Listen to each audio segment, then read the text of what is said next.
this too. No, see exactly. It's your laptop screen, and then it's the jolly microphone, and then you just constantly sabotaging me, Carly. That's what's going on. You know what you sound like? You sound like one of those lefty whingers who's always blaming something external to them about why they haven't achieved anything.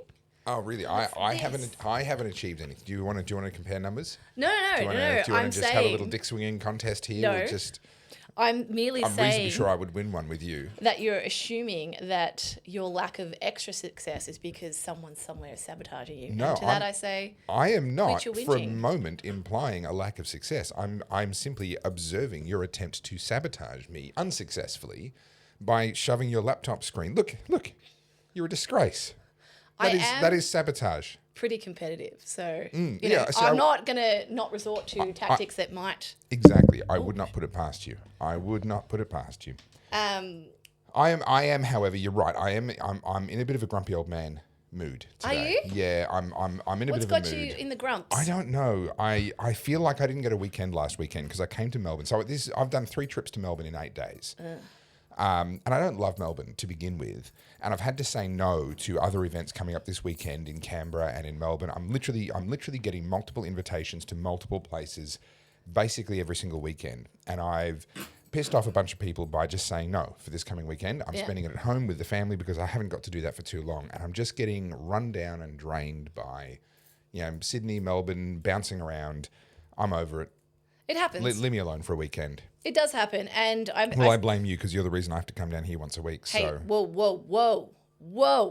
2 out of those 3 trips were to come and see you. I mean, you'd think I would find a better thing to do down in Melbourne, but so apparently, what he's saying is secretly he loves me. No, you do. I love the Oddies, and I want to keep giving them what they want, which unfortunately involves the torture of having to come and talk to you. What's going on with my hair? There we go. That's a bit better. I know you've got some real fans. You've got some, there are some people in the comments every time we do a live that are like, "Ooh, Carly looking good today. Thank you. Loving the hair. Thank you. Thank you very much." No, I think the reason why I'm grumpy is because it's been a couple of weeks since I won the word. Yeah, the fact that I got... The fact that you pulled that out last week. Lumpen proletariat. And I can still remember it. She's still got it. I'm just sitting here going... I think that's what's got me, actually. I mean, all the other stuff is just excuses, basically. Yeah, yeah. Yeah. I was actually really impressed with myself, to be fair. You were. Yeah. And I really wanted to burst your bubble, but I couldn't. Yeah, because it was It was actually good. It was actually... I mean, there's a first time for everything. You actually did a thing. One day. One day. All right, so I've got an offset number in mind. You pick a number from 1 to 26. 17. Okay, my offset was -5, which is 12. So A, B, C, D, E, F, G, H, I, J, K, L. We're in the L section. This is a new method. J, K, L. Okay, page. Well, we had to mix it up. Second from the top. Second from the top. Okay, hang on. We've got 1, 2, 3, 4, 5, 6, 7, Page 8. 8. No, okay, so page 8, second from the top. We are at... Luciferous. Luciferous. Is that something to do with the devil? I was hoping so, but no. Providing insight or enlightenment. Illuminating. Luciferous. Luciferous. That sounds... It sounds evil, but it's not. Luciferous. What's the background of this word? Let's have a Google. Let's have a little Google. Bringing light, illuminating. Yeah. Luciferous. Yeah, Luciferous. That is... Latin, Lucifer is light-bearing. Is it though? Actually, so Lucifer was his name that he had before he fell. Before he became Satan. Yes. So that would actually make sense. Because he was a fallen angel, wasn't he? Yes, he is Lucifer? a fallen angel, yes. One of the 3 archangels. Okay, Luciferous, providing Look at me, light. I still remember my theology. Providing insight or enlightenment. Luciferous. Illuminating. Luciferous. I can use that. Yeah, I think we both can. I should use that in academic writing. But we need to put an embargo. The record time has to have reached at least 10 minutes. Yes, I think that's fair. Okay. All right. Done. 10 minutes, and you can't Like, it's fine that you have the book to remind you, but you can't look at the book and then go, oh, blah. It's got to be like, refresh your mind and then... It has to work. It has to... It's got to be organic. It has to work Can't be within forced. Yeah. It's a bit like me just saying it so perfectly last week and watching your face just crack. Moving on. All right, before we get into our good news, I actually am mortally offended. Oh, good. Yeah, By me, I'm I hope? deeply wounded by the internet. Oh, that's a shame. Because I have been called many slurs in my lifetime. Mm. Many things from, Nazi, racist, bigot. But something... Woman. I mean, just really insulting. Yeah, even just using my full name, Carly, that makes me feel, Does it, Carly? I didn't know that about you, Carly. Don't patronise me. I will patronise whoever I wish. You're not my real dad. Not even your fake one. There was a slur mentioned to both yourself and I, and I've taken great offence to it. And that was that we are conservatives. No. I'm outraged. I'm deeply wounded. They used that word? They used the C word against us. Gosh. Yeah. What Wow. say you? Well, I am outraged. I share in your deep and troublesome outrage. I thought I had dealt with this already when the fash came for me saying, guess what? We figured out that he's a libertarian. He's not a real conservative. Yes, I have been a public libertarian. I am arguably one of Australia's foremost public libertarians outside of the Libertarian Party itself. I am the most awarded and recognised libertarian, having won two and a half Libertarian of the Year awards. And if you didn't know there was awards, now you do. Now you do. So a real libertarian, of course, knows how to pick fights with other libertarians. I'm very good at that. You pick fights with me on a weekly basis. Okay. But hang on. That slur does have more truth with you than it does with me. Okay. It's like you're at the libertarian end of conservatism. I'm at the conservative end of libertarianism. We're not the same. Yeah, I think for the most part, you and I agree, 80%?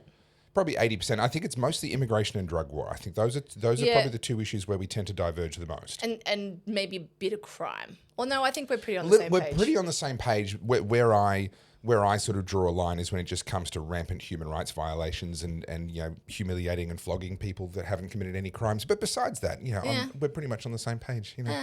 Is that a dig at my mate? Yeah, it might be. Well, it's more a dig at you and your just love affair with your mate. Does G know that you've got another man in your life? I accidentally say Nayab sometimes. No. At night, you're rolling over in bed. Oh, Nayab. Oh, I didn't realise you were here. Well, I actually have a new crush. And not on Captain Underpants. Because he's my crush. You stay away from him. No. Okay. Good. Sane Takiyachi. Did I say it right? Sanane? I feel attacked, but I don't know why. She is the new Prime Minister of Japan. Carly's got a girl crush. And can I just say, I have never, I have to show you this headline. This is from the New York Times. Let me just collapse it a bit. Japan has a new leader. She's a heavy metal drummer. Come on. Okay. So hang on. We have in Argentina, we have Javier Milei, who is an Elvis impersonator. They're putting a band rocker. together. It's amazing. Oh my goodness! I would show up to a G7 or a whatever if they were going to have all the leaders there playing a band. How good would that be? That would be so good. I just thought so. I'm obsessed with this story. We're obviously going to talk about it at length, but boy, the left-wing press are coming for her. What this means for women. Oh no! Not the women. Not the women. Not having a woman in power who's making decisions as a woman. That must be terrible for women. She's sending women backwards because she's part of the, wait for it, patriarchy. Oh, well, so here's where things get really good. We've observed before this thing of whenever someone becomes successful, they then, by some people, they get put into this category of, well, they must have sold out. They can't be genuine anymore. And that's true of the freedom movement. That's also true of the left wing. It's true of black people. It's true of women. Now we have a woman who's reached power. Well, she must have done that by sucking up to the patriarchy. Yeah. She can't have done that in her own right. Yeah. Couldn't She's possibly be merit. She's just a puppet of someone else. The left really believes in diversity, equity, and in inclusivity in quotas. They just think that the other side does it kind of in secret as a form of Yes. manipulation. They're like, oh, they only brought her up there so that they could use her as a puppet. Do you know why? Because that's a genuine reflection of the way they think about things. Yeah, and They don't believe in meritocracy. and they can't conceive. The feminists actually can't conceive of a genuinely strong, independent woman. And when they come across them, people like yourself, people like Moira Yes. Deeming here in Australia, people like the new Japanese Prime Minister, they don't understand what they're looking at. Do you know what I find really interesting? Again, just looking at the comments, because I find it fascinating. I mean, Brett Cooper's built a show called The Comment Section. So when people are like, why do you care about the comments? Yeah. Because I find it interesting. Yeah.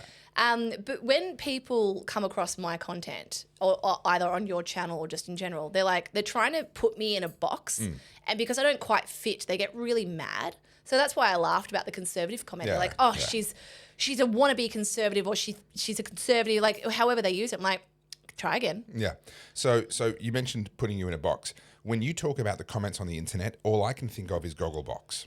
Gogglebox. Yeah, the I TV loved show. that show. Right? I cannot stand it. Really? Like, this is the inception of television. This is television about people watching television. Do you know why I loved it? Because it Why? just normalized everyone's reactions to TV. Because, I think the biggest thing that we all struggle with is observing our own behavior and feeling like we're out of step with what the norm is, right? Like thinking, oh, I don't really think that way. Or, oh, I must be a bit weird.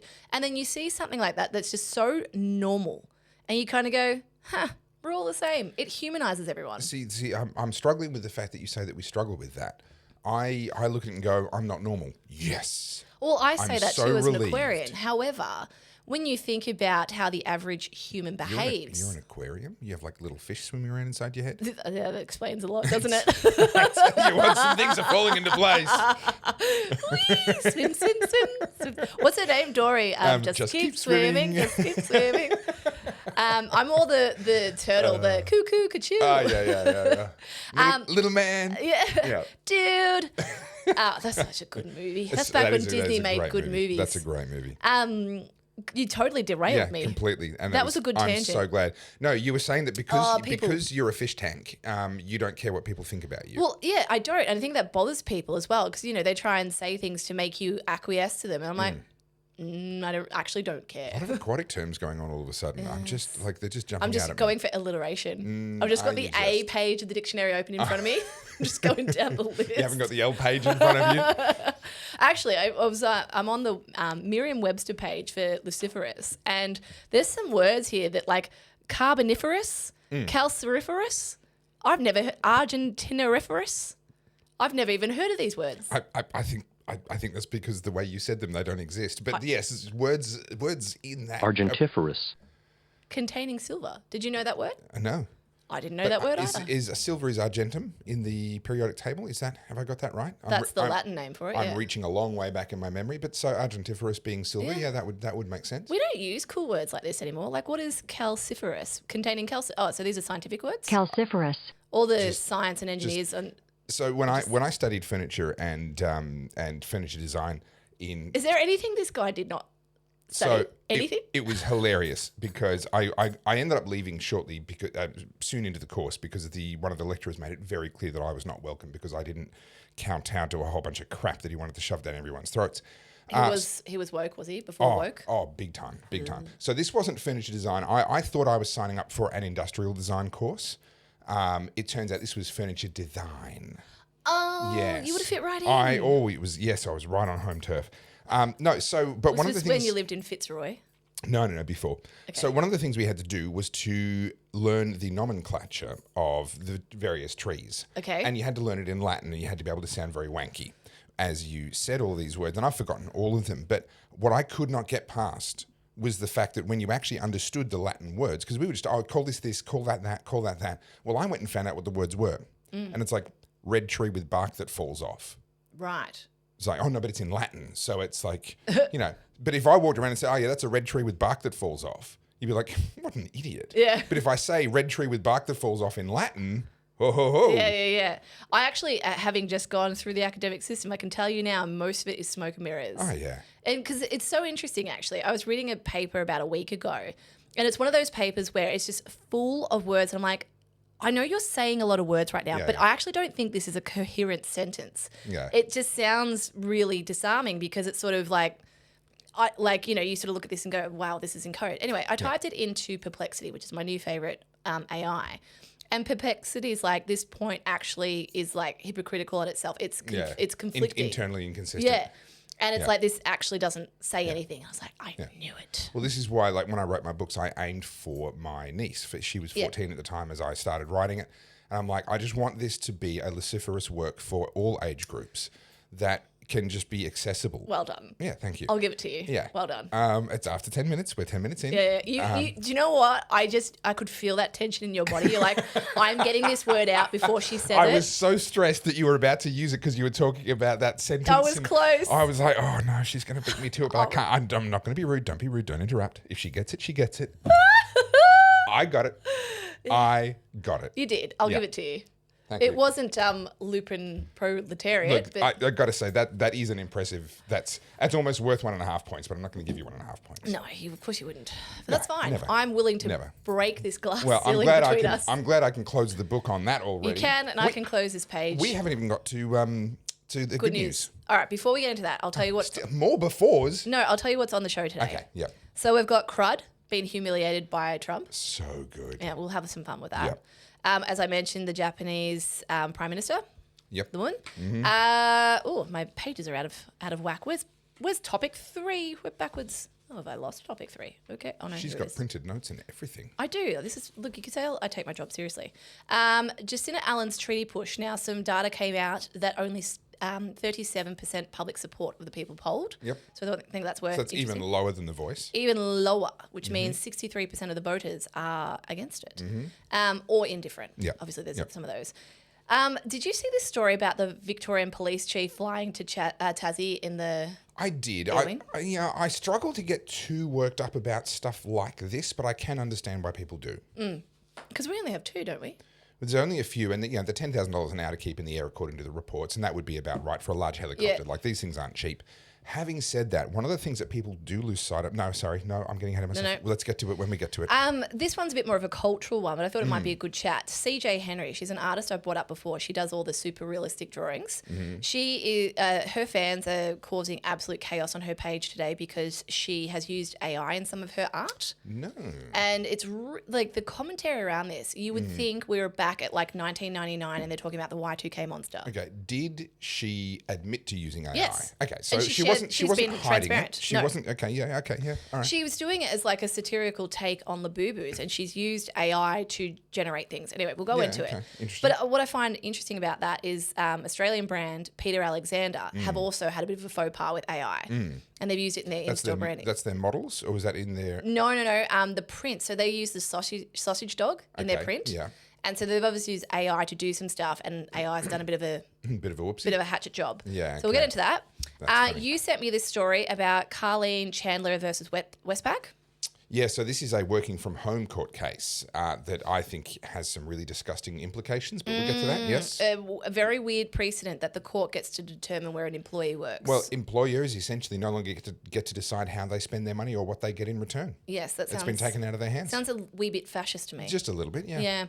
Yeah. Then we've got the council-funded anti-racism training, which that PDF was a lot to digest, can I just tell you? Yeah, so have we got the PDF? Yes, I sure do. So this is the height of wokeness, and if the I think Why is Australia always so behind? Like, this is so 2021. Because the wokesters were trying so hard for Australia to be ahead. Yes. Right. That was the issue, was that they didn't see it as behind. They saw us as leading the way, still do in areas like climate change, etc. So unfortunately, it's going to take us a little bit longer than other countries to get rid of this nonsense because we've gone further down the rabbit hole.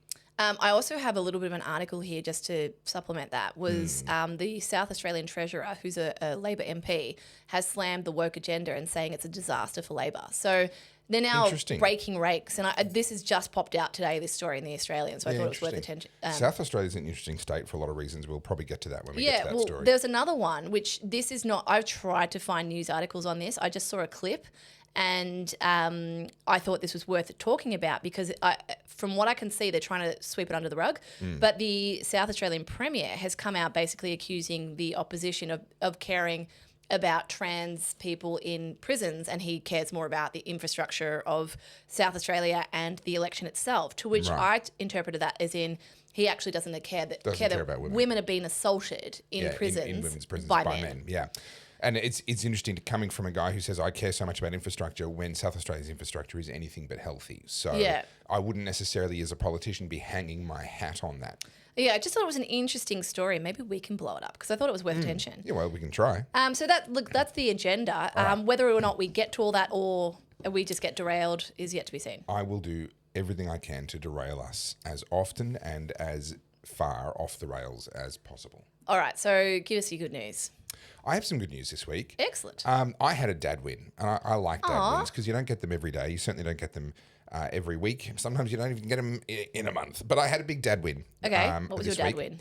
So I've mentioned before the fact that I got some mountain bikes because where we live, we got some good bike trails behind us, and that's good father-son time. You really do live on a hill. It's like yeah. No, it's a proper hill. It's so when people ask me how high is the hill, I say I don't know, but I know the air at the top's really thin because if I walk up, by the time I reach the top, I can't breathe. Right. So that's how high it is. So we do a bit of mountain biking, and my son is showing an interest in it. Excuse me, I just don't want to hurt my throat. That's what she said. Oh, excuse me. Moving on. Carly, really? Yeah, sorry. This is meant to... No, it's not meant to be child appropriate at all. So I enrolled him in some lessons. Yeah. And the lessons were on the hill behind our house. And then I discovered that he wasn't quite up to the level that I'd enrolled him in, so they've knocked him down a class, which is fine. He's only young, and it's guesswork. Okay, these are his first ever lessons. I'm trying to guess where to put him. So I said, hey, listen, we're going to switch what day it is, and also it's at a different location. Thing is, because we could ride our mountain bikes straight off the back of our house, I didn't have a car carrying thing for bikes. I didn't have a bike carrier for the back of the car. And so I was down here in Melbourne doing all the stuff with Dave Rubin that you and I did last week or on the weekend. And in the back of my mind the whole time I'm thinking, on Monday night I've got this problem. I've got to get Winston to these classes, which he loves doing, and I don't have a bike carrier, and I don't have time during my day to go and fix this problem, etc. Anyway, I parked it. On Monday, we drive back to where we live on Sunday night, get there late, go to bed, get up Monday morning. I'm straight into work trying to get more content done, etc. Then at about 4 o'clock in the afternoon, and his class is at 5, or it was about 3:30 in the afternoon, his class is at 5. I'm like, I have to do something about this because he's about to miss that class because I can't get his bike down there. So I drove over to, and I'm going to say their name because they looked after me amazingly, Cycle Station. They're a bike shop in Albury. I drove out there and I went, I have a problem. I need a bike carrier and I needed to buy it. Do you mean the thing that goes on the back of the boot so you can... Yeah, that you strap your bikes onto. I've never heard it called a bike carrier, but sure. What do you hear? What's it called to you? Bike mount? You mount the bike on the back of the car? I'm just going to move on. I've never heard it referred to as that. You're not carrying it. On the back of the car, you're carrying it? No, carry would imply that it's like... I do not have... I told you, He does not have the patience. I'm in angry white man mode. I'm not going there. Not going there. So I walk in there. I'm like, guys, I got a problem. I need this. I need it now. I need it literally. I need to be using it in an hour's time. They were phenomenal. So we figured out which one was going to be the most suited to the car that I've got. They literally dragged it out into the car park with me, unboxed it with me. We built it on the back of the car because they don't come already ready to go. Does it go where the tow bar is? Yeah, it goes on the tow, the hitch. And then when I paid them, the number came in lower than it should have, and I said, "Boys, what's it like? I think you must have missed something because I bought one or two other items." And they said, "Oh no, we just bought you a coffee." Yeah. They know who you are. But that's not my good news. Okay. I get home. I've got the bike carrier on the back. And my son had gotten off the school bus, and he'd walked up the hill, which is hard work. And he reached the top, and he saw the bike carrier on the back of the car. And he punched his fist into the air and started going, yes, yes, because he knew what it meant. And in that moment, I'm standing there with this bike carrier that I bought last minute, assembled in the car park with the guys from the bike shop, driven home. I'm desperately getting his bike ready and actually figuring out how to use this thing.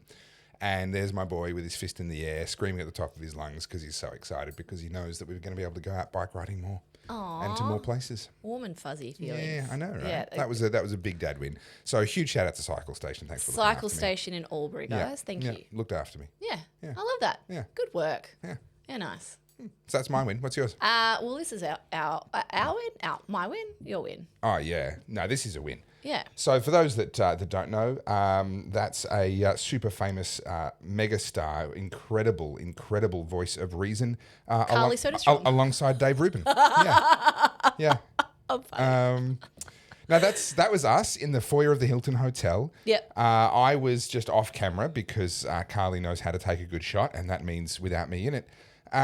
But we took some photos. Are you going to show some photos? Can you? Oh, I've got some. Yeah, this is me, BTS. Topher doing I the was BTS. holding the BTS camera. That's my claim to fame. And can I just say, Carly is a very difficult person to BTS for because she takes her photograph so quickly that it's very hard to compose a good shot. And there I am cutting off jolly old mate's head.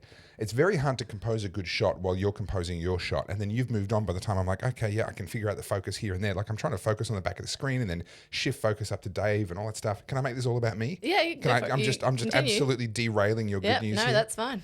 No, but and then you see the results because this is the thing. The very first time you ever photographed me and the family, I was like, I don't think she's any good. She's moving on too quickly. There's no way that she's already got the shot. And then I watched over your shoulder for a while. I'm like, oh no, she's got the shot. Oh yeah.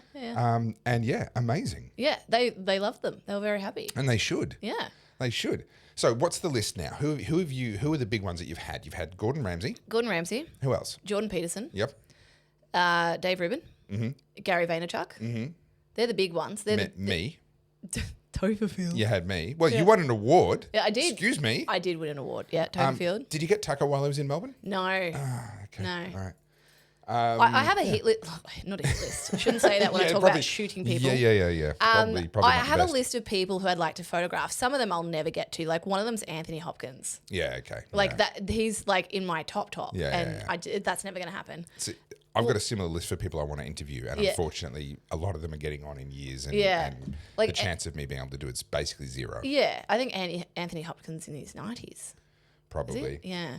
Yeah. But there's people like, I'm not interested in photographing people for photographing them's sake. Sure. I'm interested in interesting faces Yep. or feeling like that I might be able to get something out of that shoot from like there's a moment that I'm looking for. Yeah. And weirdly, like I've had plenty of Australian-based people, and this sounds mean, I'm not trying to be mean, but I've had plenty of sort of kind of famous female people reach out to me to collab, and collab always means for free. Yeah. And I look at that and I'm like, to collab, I'm pro collab, that's not a problem. But if the woman has a heavy face of filters, filler, I'm just so uninterested. Yeah. Why? I know that sounds mean, Yeah. but I just find your face unexpressive and I don't need that photograph. So the thing that you are magical at is one, you're extremely fast. Two, you have a way of relaxing people. And this is not just an opinion. This came out when you photographed Jordan Peterson for the very first time. You got in there, you had about, they officially they told you had about 10 minutes and you had all the lights set up said and you were ready to 5. go. And then in the end, Jordan had such a great time with you. How long did he stick around with you for? Oh, like 30 minutes shooting, but then like 40 minutes in total. In total. And then when they got the photographs back, the one with him smiling, what did they say about that? It's the best photo they've ever seen. The best photo they've ever seen, and he never smiles He never like that smiles on like camera. that, yeah. So there is something magic about what you do and how you do it. Stop And it. honestly, without wanting to be morbid or macabre, when they're picking a photo for his funeral, hopefully in a very long time, Yeah, God. it's probably going to be that one. They are probably going to pick that photo that you took of him in Melbourne. Yeah. I just like seeing expression and stories on people's faces. And Yeah. it's not just about wrinkles. It's just more so like I, for example, have a very asymmetric face. Very much so. Like if you took a photo of me dead on, Yeah. one eye's higher than the other. But that's Yeah. all of us. Yeah, But I'm the same. I've Yeah. got my whole face is kind of banana shaped. yes, most people are. Very few people are actually symmetrical. And if they are, they do look a bit weird. But like, for example, in the fashion industry, models are worth photographing because they're actually quite weird or unattractive in real life. Yeah. So there's a big difference. I would say some people who are attractive in the real world don't photograph well and vice versa. I've got a girlfriend of mine who I love dearly and I honestly think she's at like an 11 out of 10. And whenever I photograph her, I feel like I've never done her justice. I'm like, Yeah. why Just is doesn't this? quite, yeah. There's something about it, Can I tell you my theory on why that is? Because Yes. I've observed the same thing. Lighting is one part of it, but then again, you control the lighting when you photograph someone, so that we can rule that out as lighting alone is not the answer for that. What it is proportions. One of the reasons why movie stars look like movie stars when they're up on the silver screen and then don't usually look like movie stars when they're not is not entirely makeup and lighting and all of that, although that helps. what it is that when you're watching on the silver screen, the camera that got that close-up shot of them was actually 25, 30 meters away. Yeah. And so as you would know, if you stick a camera right up in someone's face, then their nose is going to look enormous, Yes. and their ears are going to be non-existent because the cheeks will kind of get in the way. Yeah. The further back you move that camera, the more the ears will start to show and appear, and the more the nose will begin to fade into the face. And so once you're taking video of someone from 20, 30 meters away, then all of a sudden what you're seeing is a proportional relationship between the various elements of their face that you will never be able to see with the naked eye, because from 20 meters away you can't make out the details That to that degree. compression changes the shape of people's faces for sure. And so when you get people who are often a bit kind of funny looking and odd looking to the naked eye at this distance, when you go back the 20 meters, you're seeing a very different, compression's a good word for it. Yeah. And that's why there are people who photograph well and people who don't. Yeah. People who look like movie stars on the silver screen, but they're ugly up close. Yeah, no, it's really interesting. Like some of the women I've photographed, I say that in real life, I'm like, God, these women are beautiful, and I just feel like I've underserved them when I look at the photos. Like, God, I just it's feel like because their proportions are most pleasing at that closer range. Yeah. Where others, their proportions at close range just don't quite look right, but as you move back, they do. And beauty is... I look best from a distance. That's, you look best when you're obscured a little bit. Yeah, from the distance with the lights turned off. We call that a Monet. Oh, yeah. Good from far, far from good. Just paint me with a really thick brush. Blub, blub, blub, blub, blub, blub, blub. Yep, I look great. Speaking of which, total tangent. Are you aware of the Louvre heist? I'm aware of it. I haven't actually spent much time looking into it, but it seems like a very low-tech smash and grab, basically. Oh, I think it was pretty well orchestrated. I don't think you just smashed. I didn't say it was a amateur job, but it was a low-tech kind of a Oh, kind of a definitely. job. I think it's, they've basically highlighted the weaknesses in the Louvre. But there was a story just recently in Melbourne, a 18-year-old's been charged from breaking into the Australian Grand Prix and the Drake concert dressed as a security guard. Wow. Yeah, and so and silly him, he also filmed the whole thing. I was like, God, mate, you just walked Doing yourself it into as a trap. stunt, yeah. You did it as a stunt for social clicks, but it just sort of shows you that if you walk in with enough confidence, people will just let you go. Yep. Yeah, 100%. What's that old thing of a clipboard or a ladder? Yeah. If you've got a high vis vest, work boots, and either a clipboard or a ladder, no one questions you. And it's the same. I find this too with my photography stuff. If I've got like cameras strapped all over me or I'm carrying heaps of equipment, people just go, she looks important, let her go. Yeah, let her in. Very few people will stop you. Yeah. So that was your good news, Dave Rubin. That was my good news. Yeah, and that is good news. And well done you, because that was you. You followed up with him. So we met him at ARC. Yes. And you followed up with him when you found out he was coming to Australia. And you got We that. had a good chat to him too, didn't we? Yeah, and he's lovely in person and genuinely concerned about the world. Yeah. I felt for him a little bit because one of the things that he expressed was just the heaviness of, because he was good friends with Charlie Kirk. He toured with Charlie, and they actually he credits Charlie with being a large part of what changed him from being a liberal in the American sense, a progressive, into what he is today. But we've also seen Dennis Prager is paralysed now. Yeah. We've seen Jordan Peterson's had to take a step back because of health concerns, and he's. And this was off camera. This was, but he's feeling that. Yeah, this carrying wasn't the mantle. performative. This was sincere. He's really concerned about the way the world is going, and he knows that we need voices. And some of the other voices that were right there with him have had to step back or been taken out of the fight. And not only that, I think the burden that he carries, now there's like a sinister level to it, obviously after what happened to Charlie. Yeah. And that's got to be playing in the back of your mind. Well, he talked about Ayaan Hirsi Ali, who's someone that I think many of our viewers would be familiar with. She apparently has to spend millions every year on security. I'm not too sure who that is. Okay, so she's a former Muslim. So she converted away from Islam. And she's the Iranian woman? I'm not sure if she's Iranian. I thought she was more sort of North African, was what I thought.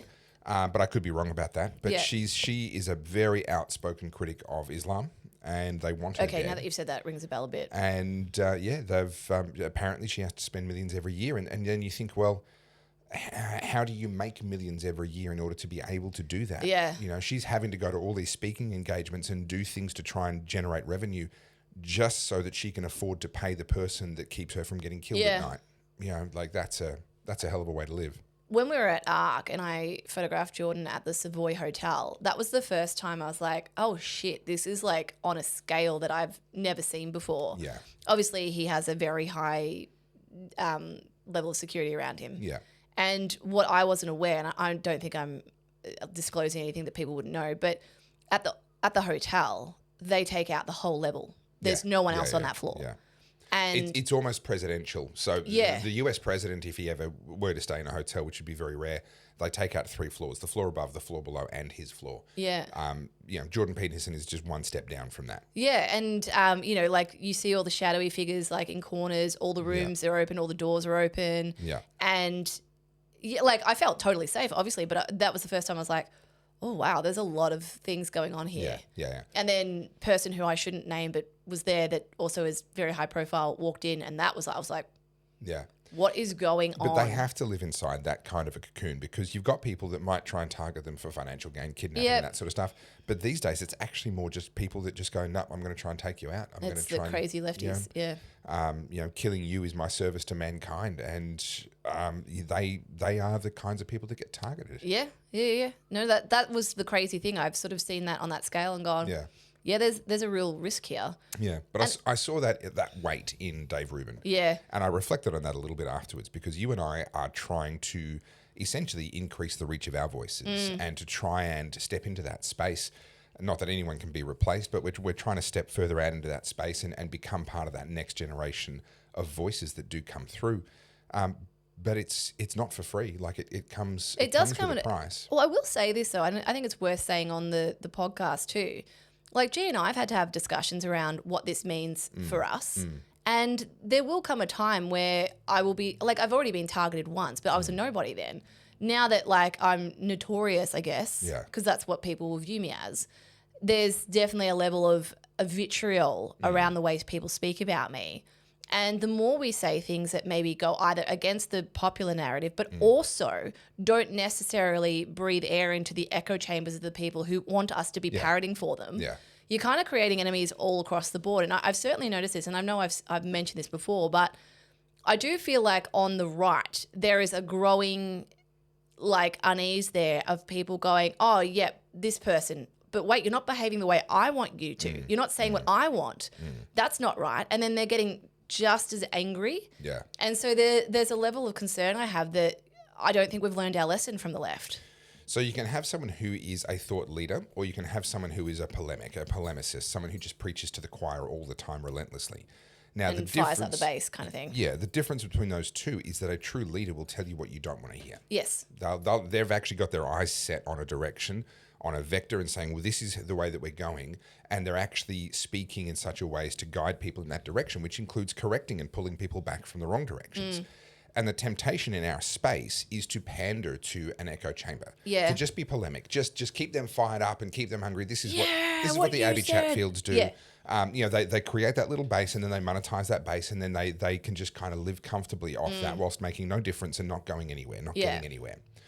I can't live that way. I want to make the world a better place, at least to the best of my ability as I understand that to mean, right? That's what I want to do. That means that I'm going to have to tell people when I think they're wrong. Yeah. And that includes people that I'll have a conversation and say, I think you're right about this, but you're wrong about that. I think there's also another side of that too, which whether or not you'll admit it, is sometimes you also have to admit maybe you are wrong. Yeah, correct. And that's something that I am more than happy to admit. But like, God, there is no wriggle room for you to either formulate your ideas like in real time, like on the podcast. Because some of the things that you and I talk about, to be honest, I've never really given much consideration to. Yeah. Like, I mean, you guys listening to this already know this. I'm a creative in the creative industry. That is where I've spent the last 20 years of my life. Yeah. I haven't been in the political industry. Yeah. I haven't been across journalism. And likewise, I'd never thought about Merkins before. So yeah, see? Both of us are being pushed into new territory. We are being pushed, and we are being embraced by all sorts of weird, wonderful things.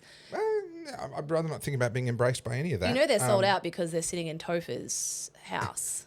They're sold out because we gave them advertising. Yeah, right? To be fair, Skims, cut me a check. Yeah, absolutely. But what I'm finding interesting is, I'm new to this. I know you're not. And for a lot of these, like I just said, a lot of the things that we're discussing, I haven't thought more than the superficial, like, oh yeah, I don't necessarily agree with that. Yeah. Now doing this podcast, having this commentary and knowing there's a lot of people listening, I have to go, all right, well, let's scratch below the surface a little bit here. Let's really unpack it. Yeah. And sometimes I have my gut instinct, which is that's a good thing, that's a bad thing.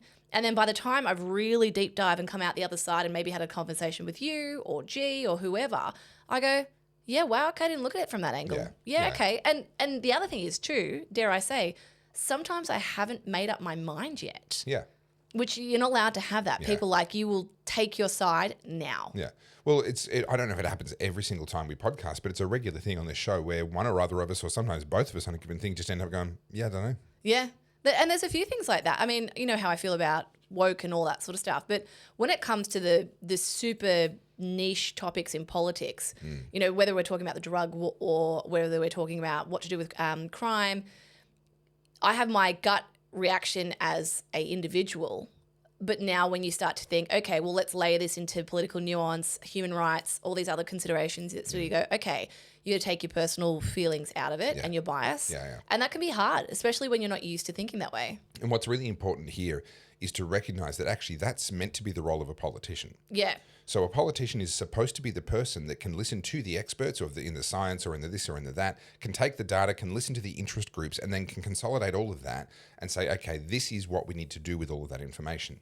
And so that skill, that ability to hold your judgment until actually everyone's had their say. In Proverbs talks about this. The first person to testify always seems right until the cross-examination begins. Yeah. Right. I'm paraphrasing, but there is this reality as a politician, and this is why I get so upset when I hear politicians copping out and saying, well, we're just listening to the experts. That's not your job. Yeah. If all we were going to do is do whatever the experts tell us, then we don't need the politicians. We can sideline them and save the money. Yeah. Your job is to take their advice and then factor in all of the other considerations to come up with actually the least bad strategy going forward. Yeah. And sometimes there's always going to be like casualties and there'll be collateral damage to decisions. I don't think you can ever have a clean cut and make a thing that's like everyone's happy. Oh, sorry. That's true, but also that's one of the reasons why government should do nothing more often than not. Yeah. Is because when situations arise where some people are going to get hurt and other people are going to get benefited, but that is a naturally occurring circumstance. Yeah. Then at that point, that is something that is fundamental to the nature of how the world works. The reason why those people are getting hurt and why these people are being benefited is because of decisions that they've made, or maybe just because of external factors, but it's because of how the world works. Yeah. The minute the government says, oh, but then we're going to do this and changes who's getting hurt and who's not, well, now we've got human will intervening at that point.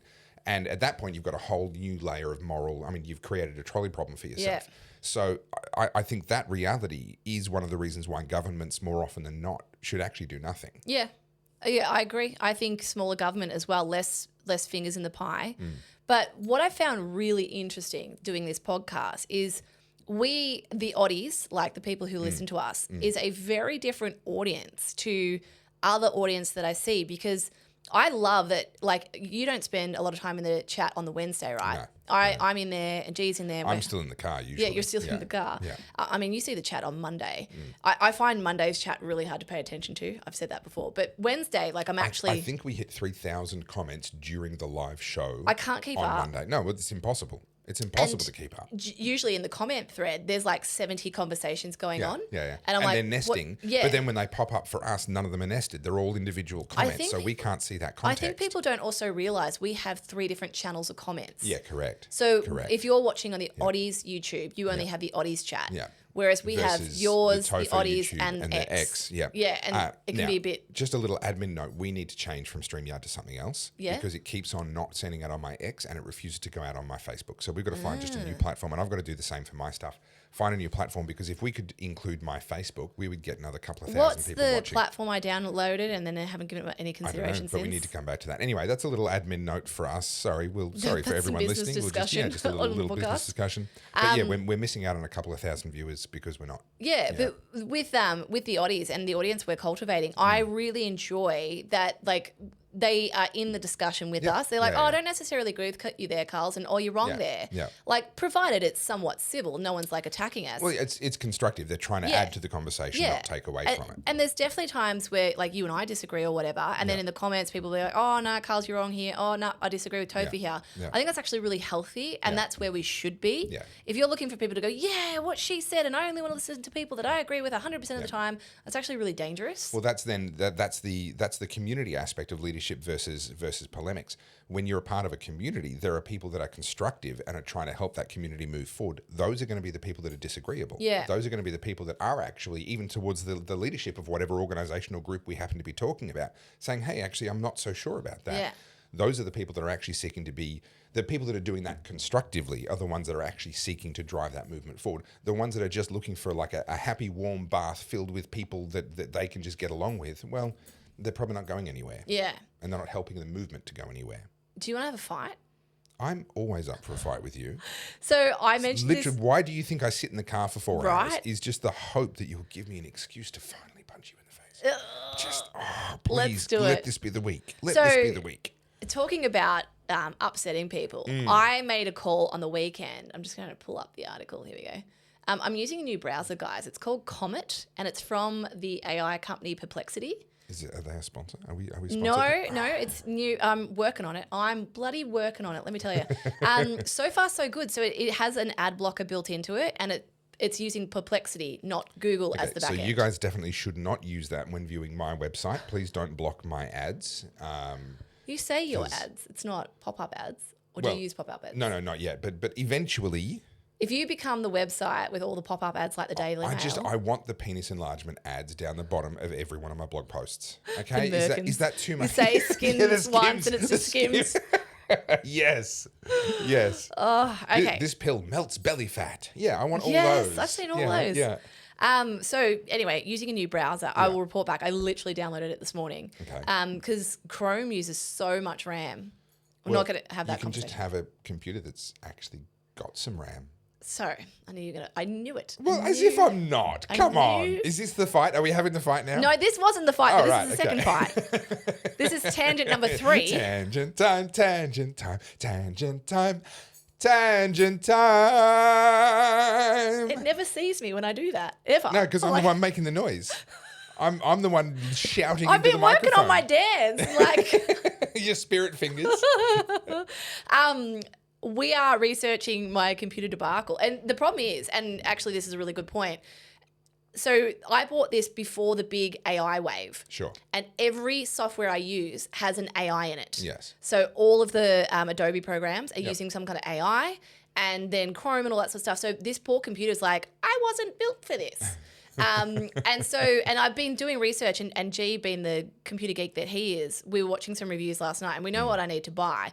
But really, it's a GPU thing. It's just, it's not, this computer is not made for all this AI. Right. And you can see it, like, it's, I'll be in Photoshop, and Photoshop's constantly going up to the cloud and then coming back and then, doing things in the background. And then people say, oh, don't have too many windows open. I'm like, but you don't understand how graphic designers work. Yeah. We're jumping through Yeah, yeah. programs all the time. Yeah. So anyway, we know what computer I want. It's just like $4,500. So where's the fight? That wasn't a fight. I know. I'm That was spoiling just- for this fight. Can we get there, please? right. You've made a promise. I kicked a hornet's nest, well and truly. I upset people bad, which is just a regular Tuesday for me. Okay, so this was on news.com. This is Aussie dad calls for shops to ditch Halloween displays after a boy left traumatised in Kmart. The children! Think of the children. Okay, so my comment, just to frame my argument, Yes. is Captain Soyboy, who refuses to parent his child, expects the rest of the world to change just for him. That was me. You are the most horrible human being Literally kicking the that proverbial has ever hornet's walked nest. the face of this earth. Now, You, Mao, Pol Pot, Stalin. yeah, 100%. Yeah. Daniel Andrews. Oh, I said the worst human being. Okay, there's other categories. So, I know what Topher's conservative audience are going to say. This is an American holiday. It's American shit. Like, we shouldn't have it. Put that aside. You are not allowed to use that or Christianity as your argument. We're going to play this out, as a You're individual. going to tie everyone's hands behind their back. I actually agree. I wouldn't use either of those things. These things are cultural. If our culture adopts it, then that's... Can we just talk about the culture for a second? Sure. People are like, oh, this is American trash. Who do you think sets the tone culturally for the Western world? Yeah. America. Yeah. What do you think has been a stablemate of so many movies for like the last 40 years? Yeah. Halloween. Yeah, that's right. So is it any shock to anyone Yeah. that Gen Z or millennials have embraced Halloween? This is a form of soft power. So there's military power, there's economic power, and there's political power, but there's also soft power, cultural power. The things that you put into your entertainment, the things that you put into your comedy, the movies that you export around the world. This is the adopt. Whoa. Sorry. What? That was the road thing. Sorry, double Carls. I wasn't ready. You need to warn me before you're going to do that. Imagine if someone cloned me. No. The world's not ready. I refuse to imagine that. So some Australians are getting into Halloween. I don't think we should. I think it's dumb. But hey, you do you. I'm a libertarian. You do you. The question of the decorations, etc. As a parent, children do get upset by this stuff. And I literally had one of my daughters who's much younger. She literally were driving along, and all of a sudden she starts yelling out, "I saw a monster." Right? And she'd seen someone's Halloween decoration. So the children's reaction is real, right? What to do about it is another matter altogether. This is something that I put firmly into the category of social pressure. If there are enough parents that really actually feel this way, I'm not going to join a call for a boycott or join a call for to demand that they take down the displays. I think it's silly. I'm not going to spend my money there. I wish that no one else spent their money and that they ditched the displays because they weren't profitable. But I'm that way on almost everything. People will say, "Oh, well, we need to ban brothels." Well, then they go underground. How about we just create a culture where people don't go and pay for sex, and then how about we need to have the war on drugs and stop people from selling drugs? Well, how about we just create a culture and a society where people don't actually need You empower drugs the as individual. What a novel concept. And the drug dealers go out of business because they can't make any money. If we could, I would say Halloween's dumb. I would say, as a Christian, that Halloween has undertones and spiritual connotations that I don't think are healthy. But that's my view of the world, and other people have a different view, and they're entitled to it. They're wrong, but they're entitled to it. But no, forget banning, forget anything else. Just However, the social pressure is valid. If enough parents go, yes, I agree, and then can't come out and goes, oh, actually, all right, fine. Yeah. Well, okay, that's just civil society at work. So people came at me for a couple of reasons. One, that Halloween's American, it's dumb. Yeah. Two, that it's satanic and, it's against the Bible or whatever, okay. And then the third one was like, oh, you don't have kids, so you don't get to have a say.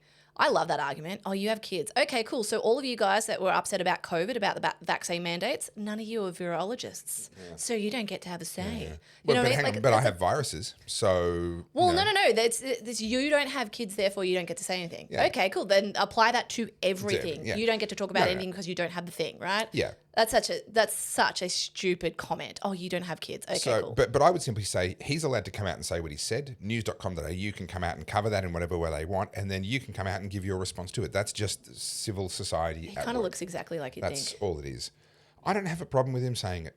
I don't have a problem with him saying it. I wouldn't say it, but I don't have a problem with him doing it. My issue with this is twofold, right? One, his kid was traumatized. Therefore, Kmart, Australia-wide, needs to change because his kid was traumatized about it. What about all the young kids who actually love Halloween and all the parents who enjoy it? Now, I get it. Okay, your argument, it's dumb, it's American. Who cares? A lot of people do like it, right? The Christianity thing, not everyone's Christian. That doesn't play. What this is, okay, there's an opportunity to parent here.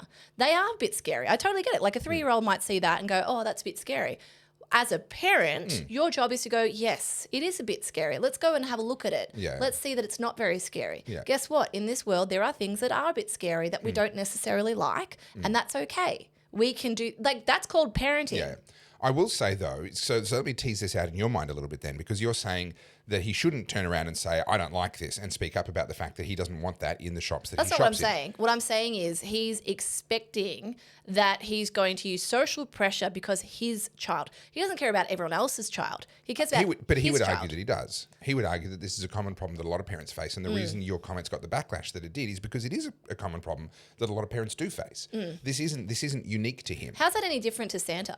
Kids cry on Santa's lap all the time. Are we going to ban Santa? I agree, but what I'm saying is if your response is to take exception to this person asking for this thing and making this call, well, at what point would you agree with someone making a call about anything? I think you can have a discussion, but starting a petition saying that it needs to change because it's traumatizing kids, that language is exactly why we have anxiety-riddled teenagers as it is. It's the helicopter parenting. I think it's just civil discourse. I think he's put his case.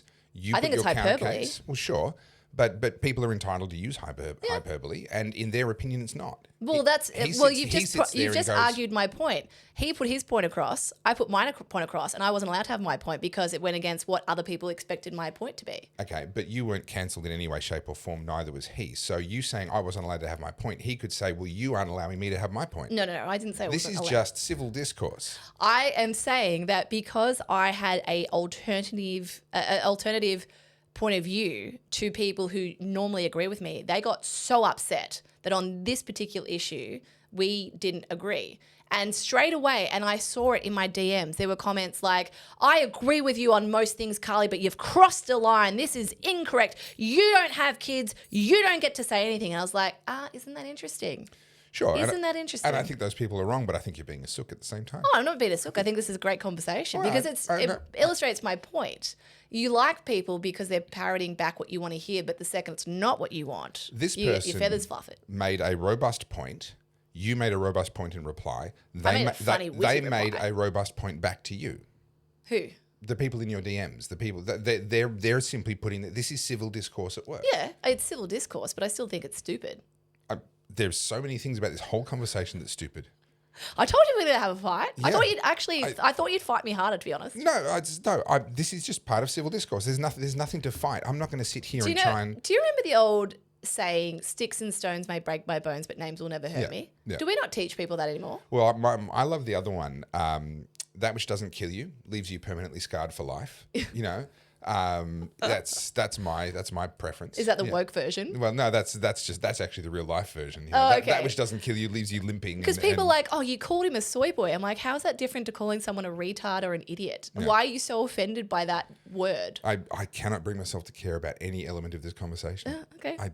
I thought it was a good conversation. It's I look forward to seeing what you guys discourse. say in the comments because you're all going to be like, it's American trash. Everyone, have your argument. Make your point. Argue for the thing that you believe in and accept that other people are going to argue back and then other people are going to argue back against the people that argue back. And accept that some of us are like cats among pigeons and we enjoy a bit of a fight. Yeah, that's why they say don't wrestle with pigs because they'll just drag you into the mud and they enjoy it. What's that got to do with pigeons, bro? Well, I mean, they are basically sky rats. So, filthy animals. But I am not the pigeon. I'm the cat.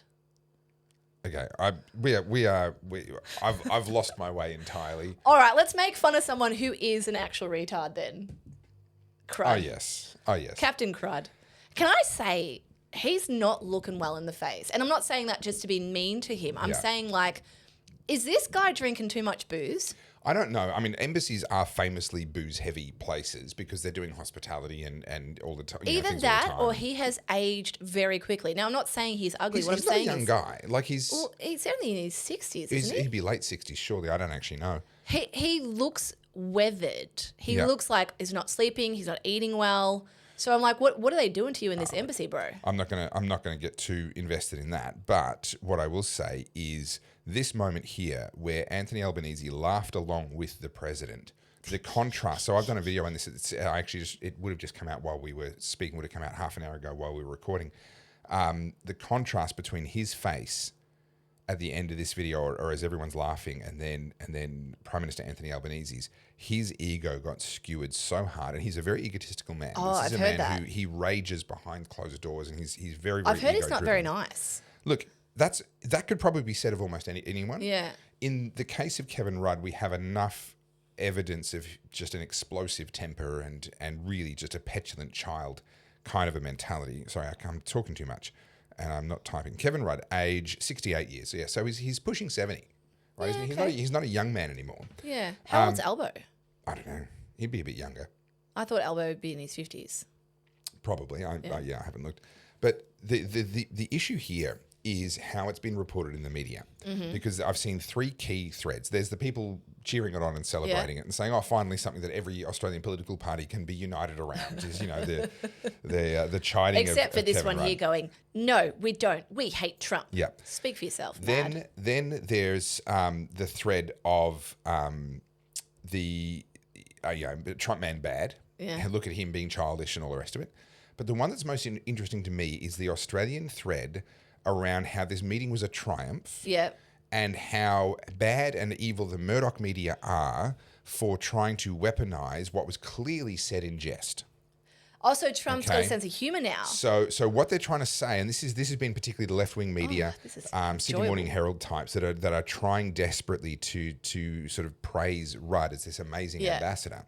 They're trying to say that Trump didn't mean what he said. It was all a big joke, and that's why everyone was laughing. The look on Kevin Rudd's face and the fact that he then apologized, once these cameras finished, it's on record, it's on official record, he apologized to the President of the United States for the comments that he had made previously. And the president said, all is forgiven and blah, blah, blah. They moved on, right? So clearly Kevin Rudd knew that it wasn't in jest. He felt the need to apologize afterwards. Yeah. The look on his face tells us that it was not in jest. Yeah. And yet the media with a straight face here in Australia are trying to say that this exchange wasn't Trump calling out an absolute asshole of a man who was completely unfit to ever be our ambassador. This was just a joke around the table. What I find funny, like just looking at without them speaking, I mean, I'm sure you guys have seen the clip. I don't need to play the audio, but G and I woke up in the morning thinking this would be way worse. Like we went to bed going, ooh, I can't wait to see the news cycle. And I mean, he was relatively complimentary to Albo. He was, and I've released a video on that. You finish your point, and then I'll talk more about that. So just observing this, like without them speaking, what I feel like here is Albo needs Trump to be on his side. And when he laughed about Trump like having a dig at K-Rudd, what that says to me is Trump's the cool kid and Albo's desperate to be cool. Oh, yeah. And so he's like, ha ha, yeah. But look at the selfie he took with Trump a couple 100%. of weeks ago. Like, he's absolute fangirling over this guy. Yeah, and then you've got K-Rudd, who's literally like a friend of Albo being thrown under the bus. And I thought, if that's not politics in the most beautiful illustration, they will literally throw each other under the bus to get that extra score. Yep. If you want a friend in politics, get a dog. Yeah. That's I just expression. seeing that play out because you think that these people care about each other. They don't. No, not at all. Okay, so let me give you a rundown on what happened here in this meeting. The video that just came out while we've been recording is titled "Australia Just Got Lucky Again." Yeah.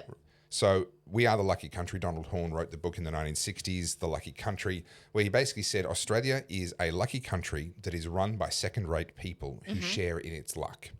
And that played out. This meeting was second-rate people sharing in Australia's luck. What happened was China began to put increasing restrictions on the export of rare earth minerals. Now, this is critical for anything with technology in it, which is every single weapons system and so much of our society now. Rare earth minerals go into a lot of your magnets and a lot of your electronics. So China are trying to restrict the export of these raw materials. And they're saying, oh, well, these often go into weapons and countries restrict the export of weapon systems all the time. So this is just normal. Well, no, they don't restrict the export of raw materials. The weapon systems, yes. And the components for weapon systems, yes. They are restricted in international trade all the time, but not the raw materials. The thing is, China has 70% of the production of the mining of most rare earths right now. 70% happens inside of Chinese territory. And thanks to their Belt and Road Initiative investments into Africa, they control 90% of the trade. So only 10% of the trade of the developed mining and extraction and refining of rare earth minerals happens outside of Chinese control. That is a massive geopolitical risk to the United States. Now, they'd lived with that risk under Obama, and then Trump 1.0 didn't do anything about it, and then Biden didn't do anything about it. And it actually goes back before Obama. They've allowed for decades. They've been asleep at the wheel for decades on this. And then China went one step too far. And now 12 out of the 17 rare earth minerals that are on this list of what's considered to be these critical minerals are now export controlled by China. Yeah. And Trump has clearly said enough. So what happened was China made that announcement. Then the Australian Trade Minister, whose name escapes me at the moment, met with his American counterpart at other talks. There were talks happening in Malaysia. And this is 24th of September. They had a meeting. And the way the ABC reports it is the ABC say that our trade minister basically said, how do we help you to make America great again? And the American trade minister replied and said, give us your rare earth minerals. Yeah. whatever, we don't know what happened next, but what we do know was that later that day, the White House confirmed that they were going to have a meeting with Kevin Rudd. With Anthony Albanese. Yeah. Right. So that trade delegation on the 24th of September is what triggered Trump to say, okay, I will meet with you after all. Now, it had been announced, but it was confirmed. Yeah. Correct. You're lucky. Yeah. Because you've got minerals in the ground. Yeah. Now, Australia has the fourth largest confirmed deposits of rare earth minerals behind India has a little bit more than us, but they're not going to export them. They need them for their own development and industrialization. Brazil have a lot more than us, but they have a very rocky relationship with the US government. And then China have the most by a long shot. They've got more than double what Brazil have, which is like already 4 or 5 times what we've got. Because they control Africa. No, China itself. Oh, okay, yeah. China actually has within its own borders the vast majority of this stuff. 44,000 metric tons or 44 million metric tons. So what are we talking about? Uranium, lithium, cobalt? So not uranium, but this is things like, lithium, silicon, cobalt definitely. That's the one that they control through Africa and through the Congo especially. But there's a bunch of like really obscure ones that you and I wouldn't be able to pull off the top of our head. 17 in all. So America have less than 4% of what China have. Yeah, wow, okay. Right. That that didn't matter before technology took over. Yeah. Now the technology's taken over and you need these things. Yeah. You can't fight a war without ready access to that.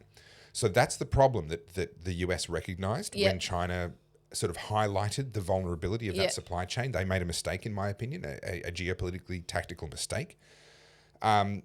Australia, to their credit, saw the opportunity. Yeah. I will credit the Australian government with recognizing the opportunity. Yeah. And it was because we have the minerals. We are the lucky country. It's our geography. Yeah. It's the We minerals, didn't know the raw what we were sitting on materials kind of thing. that we have under the ground.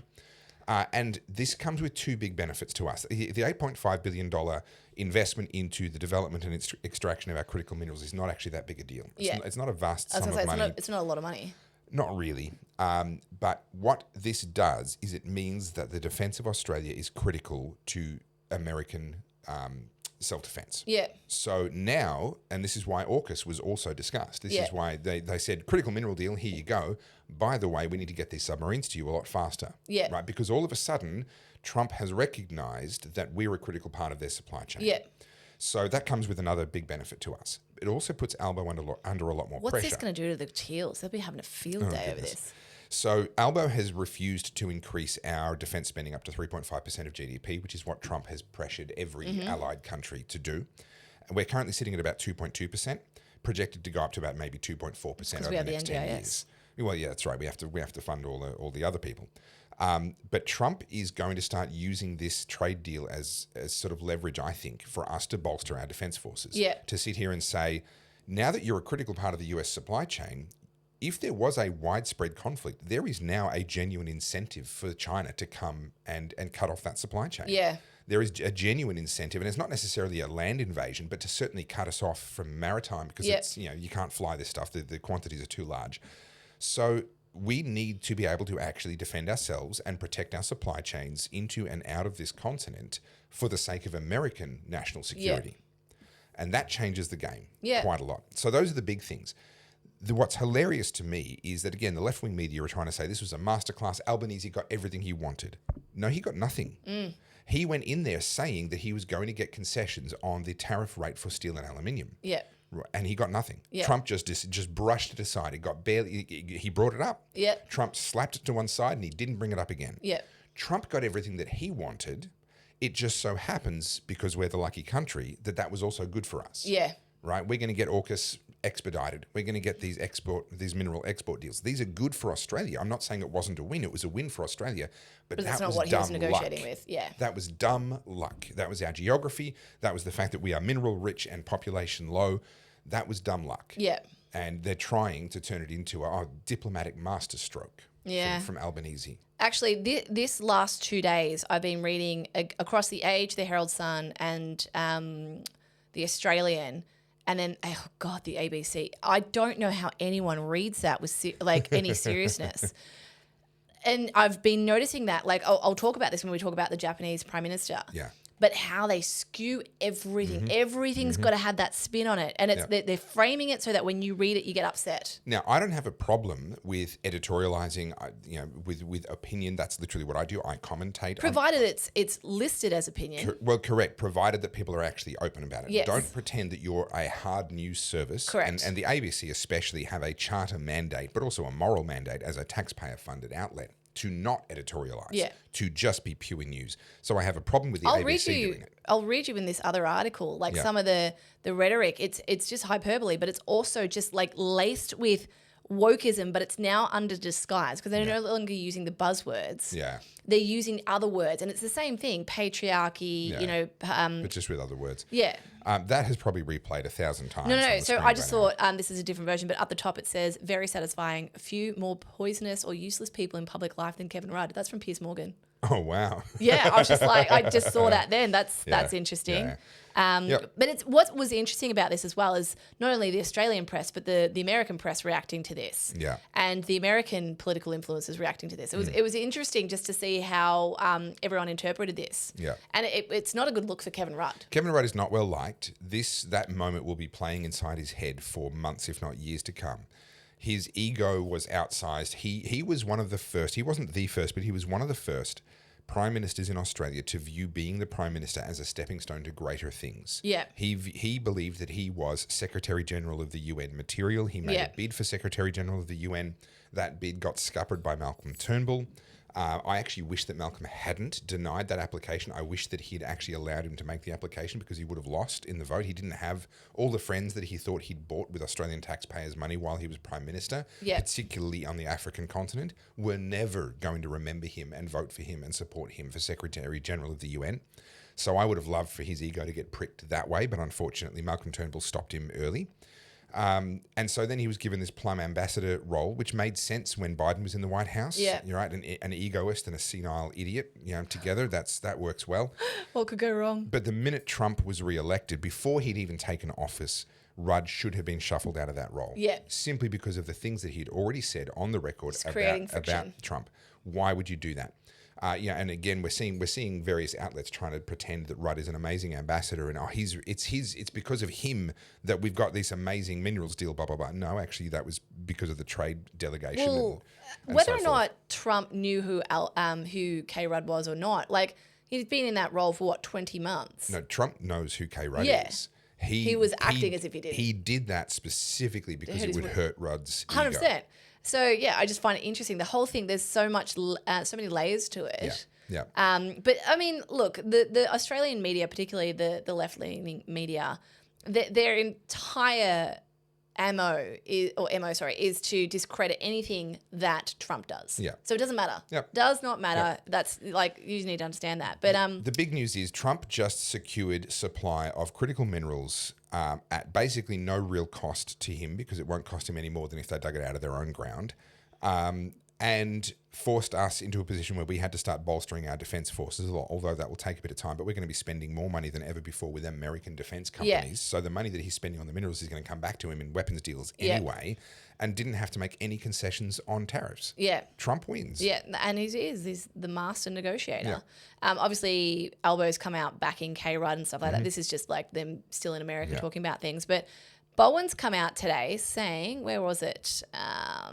Renewable energy provided more electricity to Australia's grid than coal, a milestone that indicates the country can meet the 2030 target, says Energy Minister Chris Bowen. Yeah. He's set the ambitious target of having renewables generate 82%, which Mr. Bowen said was a stretch, but ample progress is being made, indicated by recent data. If we keep our foot on the accelerator, then 82% by 2030 is attainable. Yeah. What say you? Oh, it's an accurate but misleading statistic. So here's a simple test. Let's turn off all the renewables and see how the base load goes, supplying us with our power for, let's say, a week. And then let's switch off all the base load and see how renewables go, supplying us with our power. And let's just see whether we really feel like it's 50-50. Yeah. Right? How the work is being done. I don't have my poker chips with me, but I did that video talking about the bid stack and how that works. And renewables, so-called, when they come in, when the wind blows or when the sun shines, they displace a lot of the base load power. But the base load power has to be there. Yeah. And this is what the batteries are all about. And this is what Snowy 2.0 is all about. They're trying to create this ability to store the energy that is produced by the solar panels. It creates so many problems in the grid.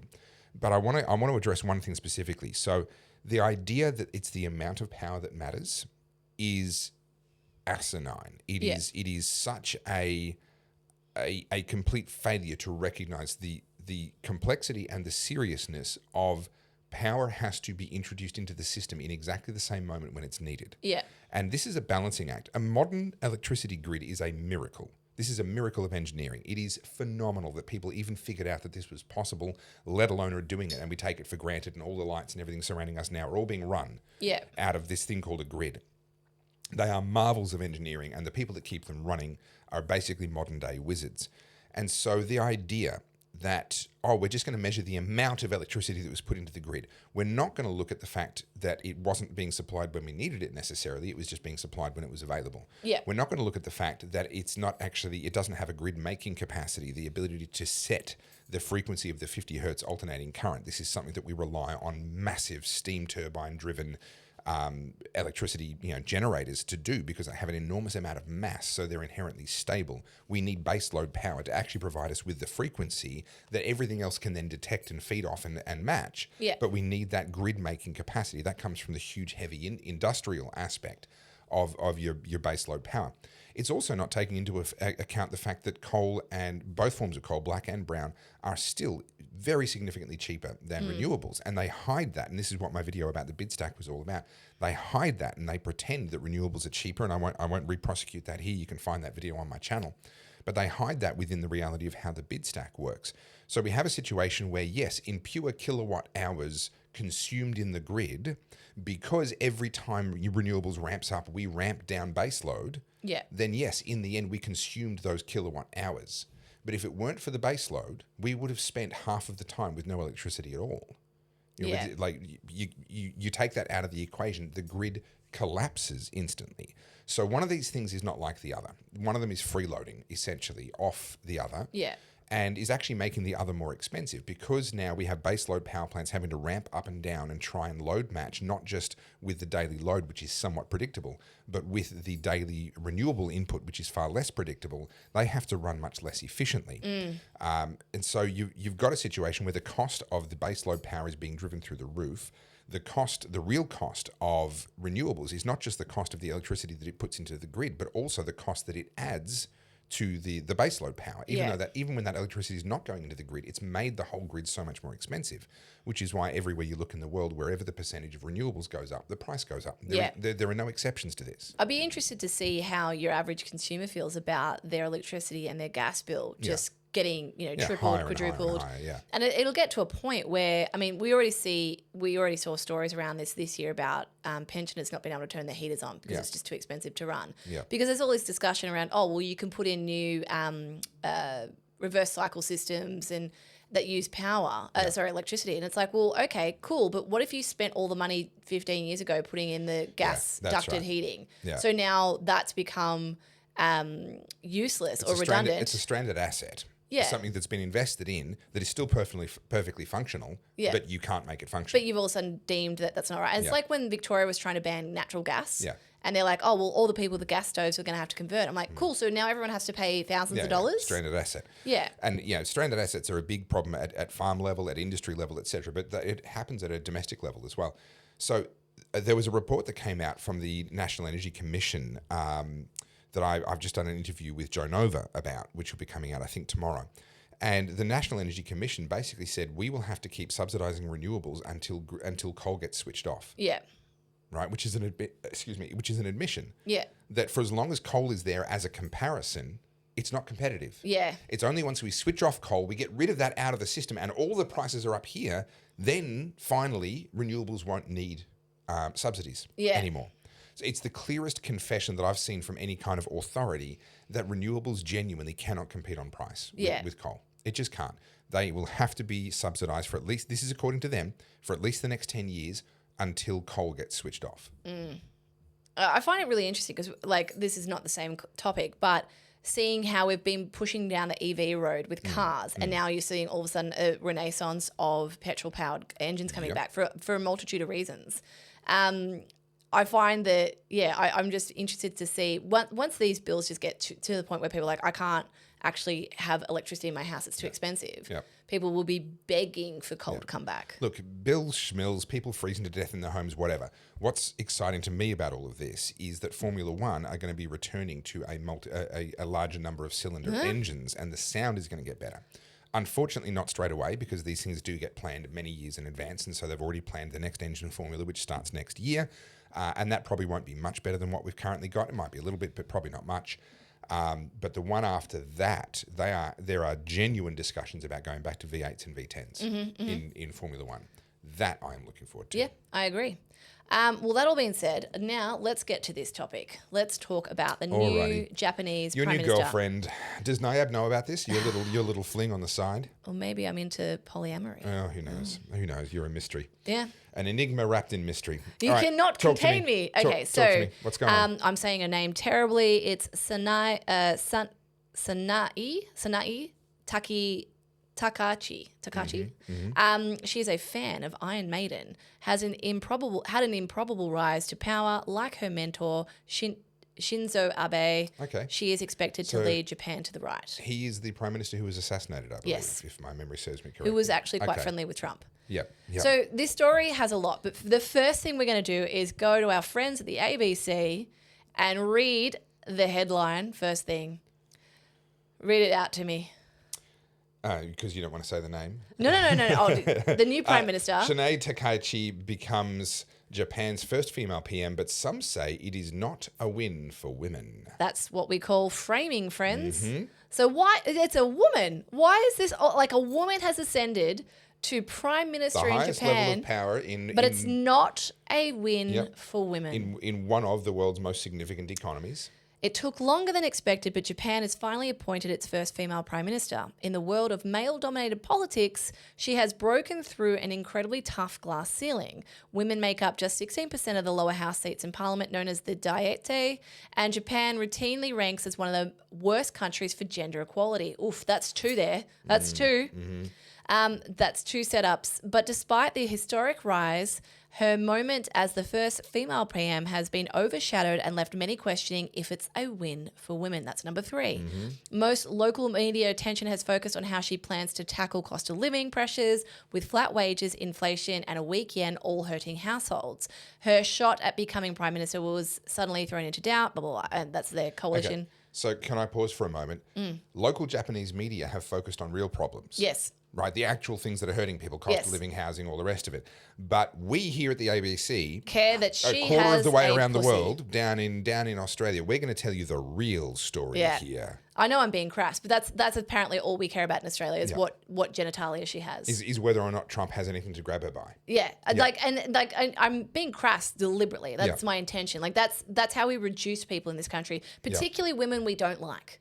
If we don't like them. And it's just amazing to see how they don't like strong, independent women. They do not. We saw Peter Credlin emceeing the event with Dave Rubin. Now, there's a woman, strong, independent woman, successful in her own right, has stood on her own 2 feet, defended her ideas, and done all the things that feminists say they celebrate. Yeah. And yet they hate her guts. Yeah. Same with this.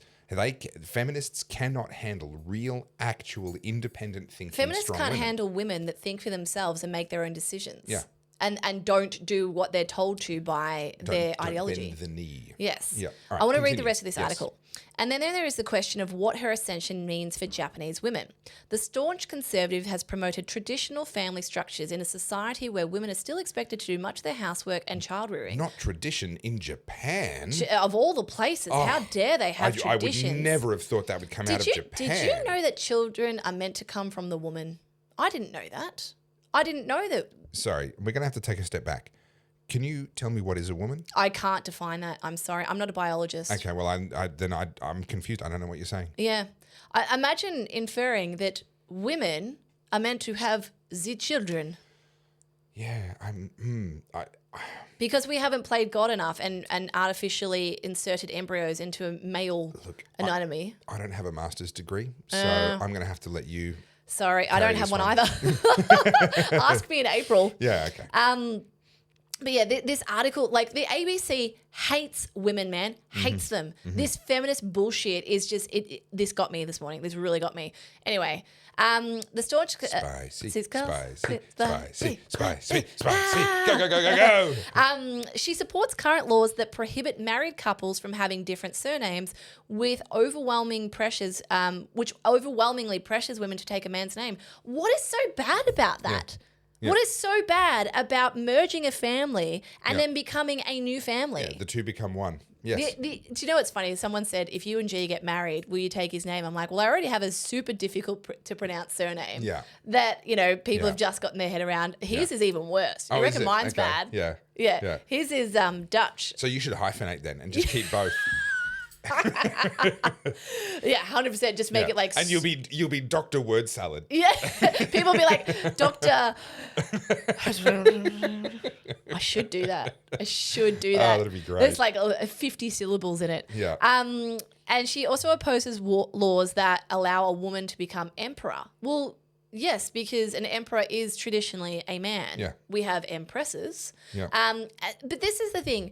Japan is steeped in tradition. Yeah. They value their tradition and they have preserved it so well. How is this any different to the Egyptians preserving the ancient Egyptians and the pharaohs and things like that? They care about their heritage. They did have female pharaohs. No, they did. No, I wasn't talking about sex. I'm just saying, like, their traditions are special to them and they care about them. What's hilarious to me is essentially what they're saying here is cultural appropriation is wrong. You can't take somebody else's culture and wear their things or what have you.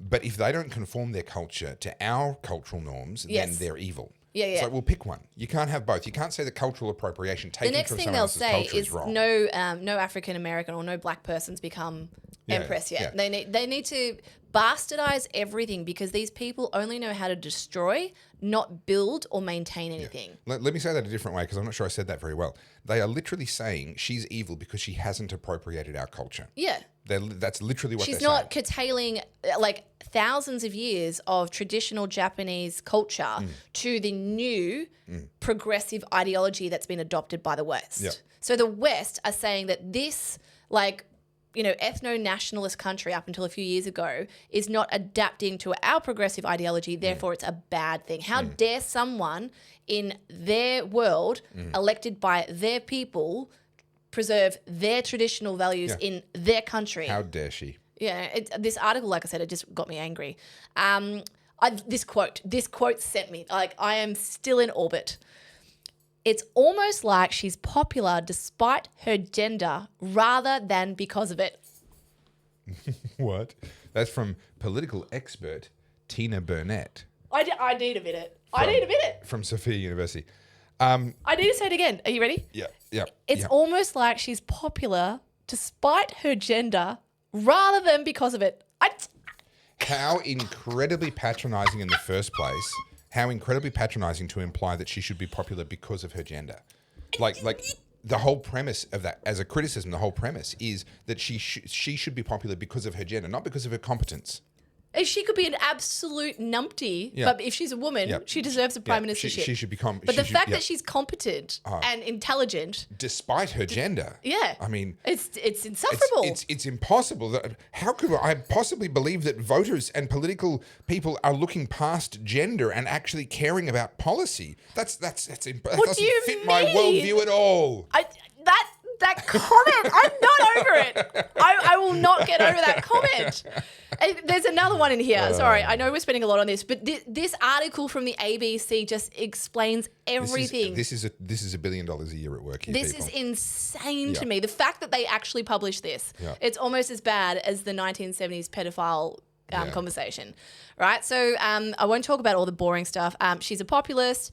And, she's been voted in, and the first thing on her agenda is mass deportations, particularly from radical Islamists. We'll get into that. I would love to have a prime minister that would say that. Suck it up and work harder. This is the bit I wanted to get to, right? Yeah. So as well as being Japan's first female prime minister, she has attracted international media attention for her idolisation of former UK Prime Minister Margaret Thatcher. Good.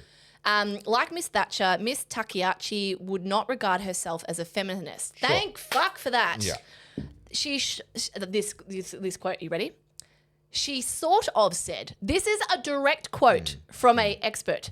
She sort of said things like Japan's moral fiber depends on traditional family structure. Professor heaven forbid. Barrett. She Heaven sort of forbid. said. She sort of said things like. There's a double fudge there. This is even better. So she said words from her mouth. How dare she? But Professor, I know better than what she said. That's right. I'm going to tell you what she actually meant because I'm more intelligent because I'm a fucking professor. Oh, that's my first swear word. But also, I was trying so hard. What if she did say that? What if that was literally a word for word quote? Japan's moral fiber depends on on traditional family structure. Okay. But Japan is... You can disagree with that opinion, but that's Yeah. not some outrageous opinion. Like, that's not some outlandish thing to say. Japan and as well as South Korea are struggling with repopulation. Like, they are declining. They have an older generation. And I was watching this story completely unrelated because G and I are going to Japan at the end of January. And, like, I've been there quite a few times. G hasn't. But I'm trying to, like, take us to places that aren't your typical tourist tropes. Like I wanted to go a bit more rural. Yeah. And anyway, I was looking at this story and they were talking about, I can't remember what they called them, but basically abandoned houses because there's not enough people to move into them. Yeah. And there's nothing to attract young people to rural areas. And you can get a traditional Japanese house that probably needs a bit of work for $6,000, US dollars. Yeah. And so there's all these initiatives. And I know Italy has a version of that where you buy the house for $1, but you have to stay there for 3 years. That's particularly in extremely remote areas of Italy and often historic houses where you're signing a bond that basically commits you to spending a couple of $100,000 restoring them back to their historic kind of, And all I think that's a great initiative. Yeah. I don't have an issue with that. And a lot of these Japanese houses are 70, 80, 90 years old. Yeah. So yes, they definitely are fixer-uppers. But, these are incentives to preserve their heritage. And I was looking at that and they were saying in this, it was a non-political video, but they were talking about how few people are having kids and everyone is compressed into Tokyo because everyone thinks that's where you need to be. And then on the contrast to that, in Tokyo, people we know are working themselves to death. Yeah. And not to keep talking about Japanese culture, but there is definitely an element there. And I was saying this to G, like Tokyo is an amazing city. You go there and it's wild. But after like 4 or 5 days, you got to get out. It's too much. So my wife has been to Japan a couple of times, loves it. I've never been. And we've been talking about going there as well. And we were talking about, well, where would we go? Hypothetically, if we could make this work. Want my itinerary? Well, potentially, yes.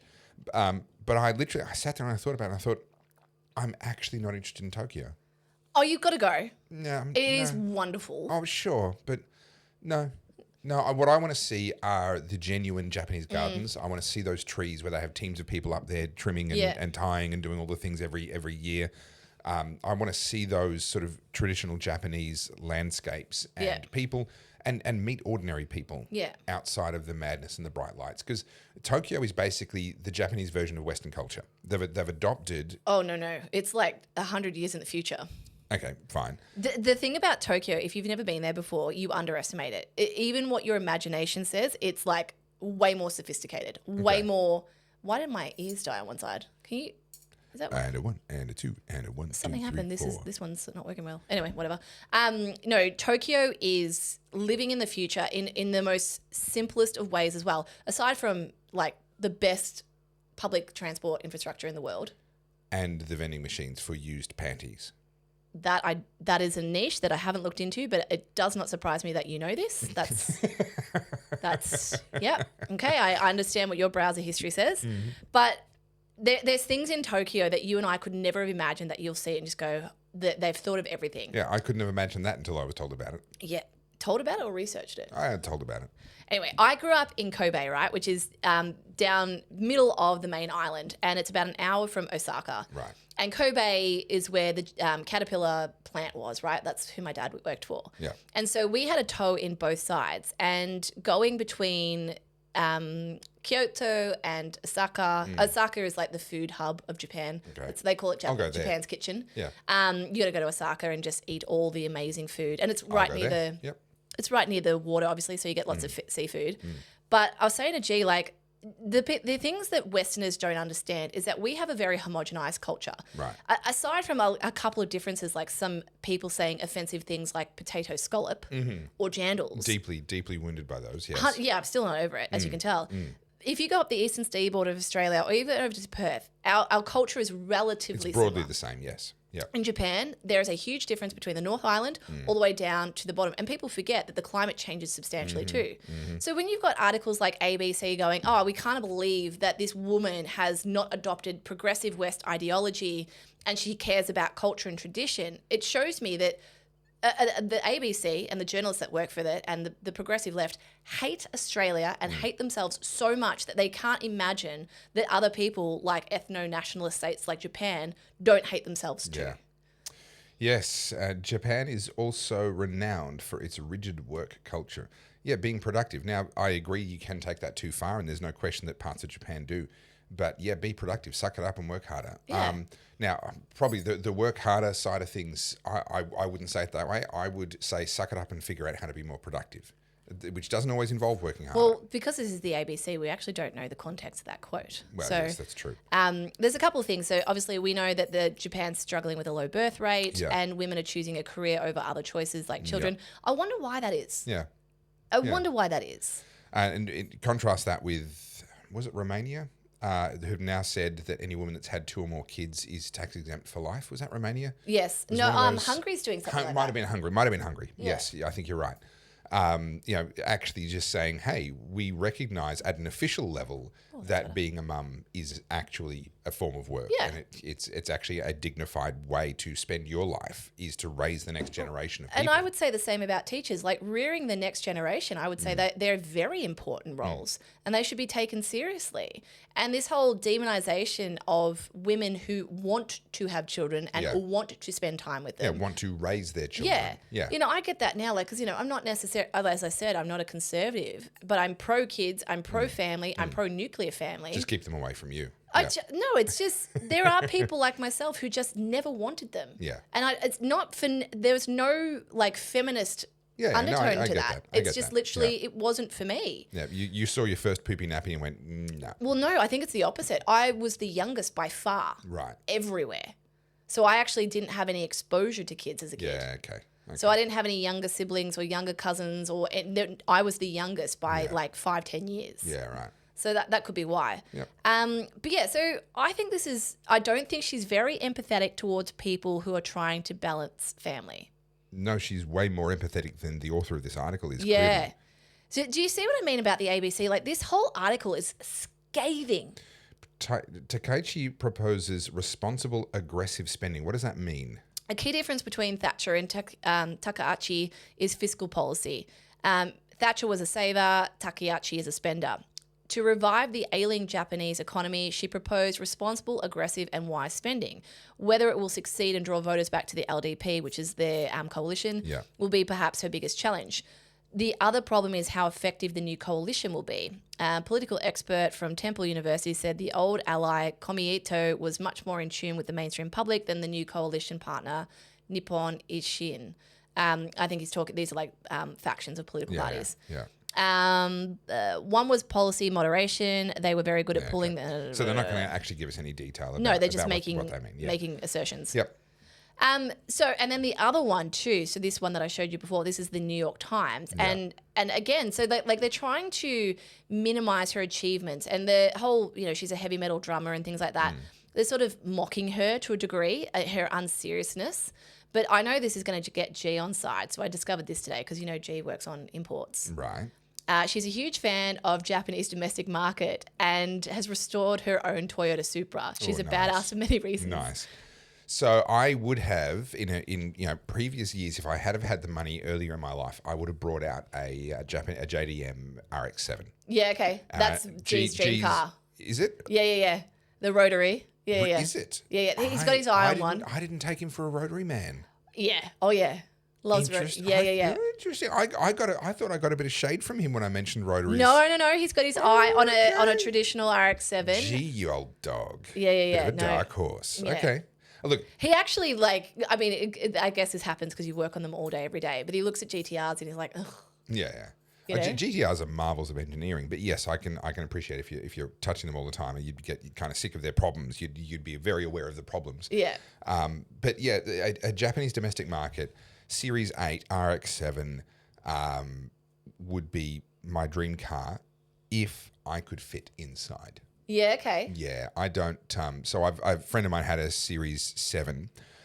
which is fundamentally the same in terms of its interior. I would have to put in custom seat rails and a thin seat just to buy as much room as I could to the back. And when I test drove his with the seat all the way back, my knee would either be touching the gear shift lever or the steering wheel. I couldn't have it free between those. I don't think I've ever been in an RX-7. I remember them, but... Little pocket rockets, and they were great. They did double duty. They were incredibly fast cars, and when you crashed, they could just bury you inside it because it would just fold up around you.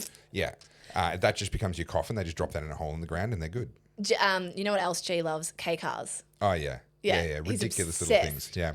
So he'll appreciate this. I was literally in a tram as a teenager, and we went past a car, and my eyes nearly popped out of my head. I couldn't believe what I was looking at. It was this tiny little thing.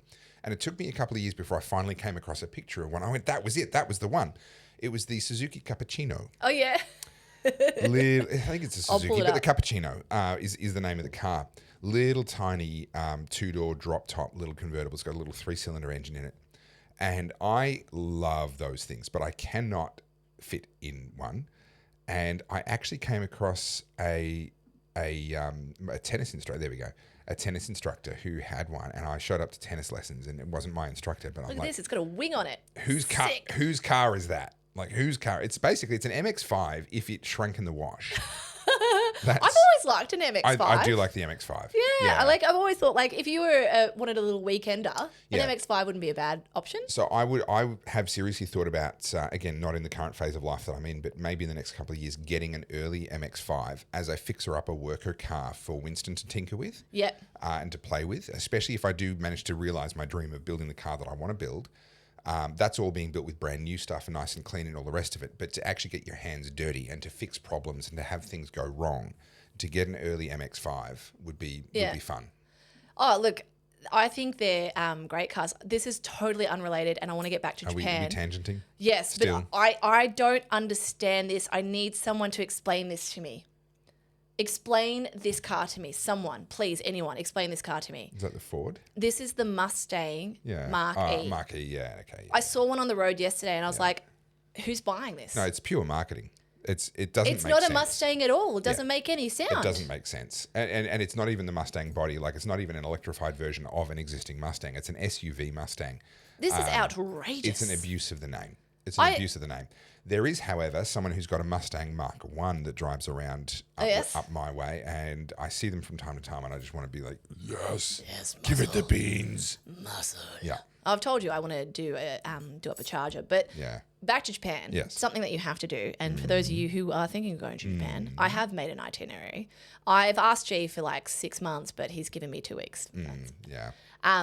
2 weeks and 2 days. Because those 2 days on the plane don't count. When he's watching this right now. Have you applied for leave with your boss? I did. I sent an email. Has it been granted? I don't care.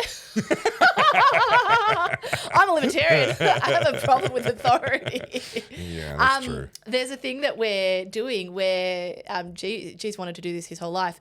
You hire a car and you do this like road trip and you go out to the Fuji Speedway and you can do a couple of laps on the Fuji Speedway and then come back. So we're going to do that. And I've always wanted to do the Mario Kart thing in the city. Yeah, look, that does look kind of ridiculously fun. Japan's got some amazing circuits, which I fell in love with because a lot of them were included in the early versions of Gran Turismo. Yes. They might still be in the current ones, I don't know, but I haven't played the newer ones. But they're just some glorious sort of hillside tracks that are just these beautiful ribbons of tarmac on the side of an improbably steep And that drive mountain. down from the bottom all the way up around Fuji and all that sort of stuff. We're going to be there in winter, so it'll all be covered in snow. It's going to be gorgeous. Yeah, make sure it's a four-wheel drive if you're going to go up around snow. No, I think we're going up in a Porsche. I think that's what he chose. Well, you can get a four-wheel drive Porsche though. No, it's a 911. It's an old 911. Okay, but they can still be four, depending on if you get a turbo or a Carrera 4S. Do I have to educate you about Porsches? I don't know what he's getting. Really? I didn't know the 911 was four-wheel drive. It can be. It can be rear-wheel drive or four-wheel drive. Yes. Oh, okay, this is an old one. Yeah, they can still. Okay, depending on how old you mean, but they're not letting you out. Not to mortally offend my boyfriend who's watching this cringing internally right now, but I'm not super familiar with Porsches. I know of them, I don't mind them, but as far as like having my attention, I've never really been So there's much of a Porsche person. There's a single piece of trivia that you need to know in order to impress any Porsche person. And then you use this piece of trivia and then you shut your mouth and you say nothing further, and they will forever believe that you are a Porsche file.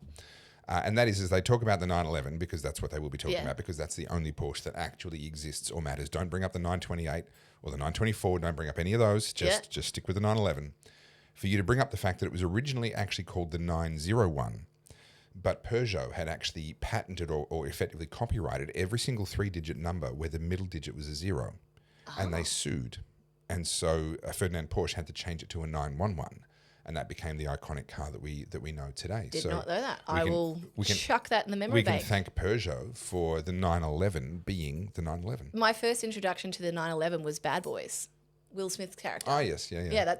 And that's honestly about where it stopped. Yeah, it's about as much G's as a big fan of the Porsche, and I've learned a lot since. Yeah. But it wasn't my. I would car of dearly choice. love a 997 Series 2 Porsche Turbo. That would be my dream daily car, daily, but to be looked after and kept for many years to come. See, I'm about the Italian stuff. Look, I would accept a Pagani Zonda as well. That would be okay. Do you know, like totally on tangent? We are on tangent. We're We on are well tangent. and truly on tangent. I love car talk, but Matt Armstrong, who I watch closely, he's shopping at the moment for his first hypercar, and he's looking for a broken one. And the interesting thing about this, Is he the car wow guy? No. Matt Armstrong's the British guy. He's a BMX guy, and he basically is completely self-taught, and he keeps working his way up. And he's a very successful YouTuber now. I feel like I've seen. Did he build a dirt racetrack in his backyard? Was that him? I don't know. Okay, sorry, I've derailed you. I'm very good at that. But yeah, so he's worked his way up. His first couple of cars were like Audis, and then he bought a Murcielago, which was his dream car. He's bought a Ferrari. And he started with sort of, they were crashed, but not total write-offs.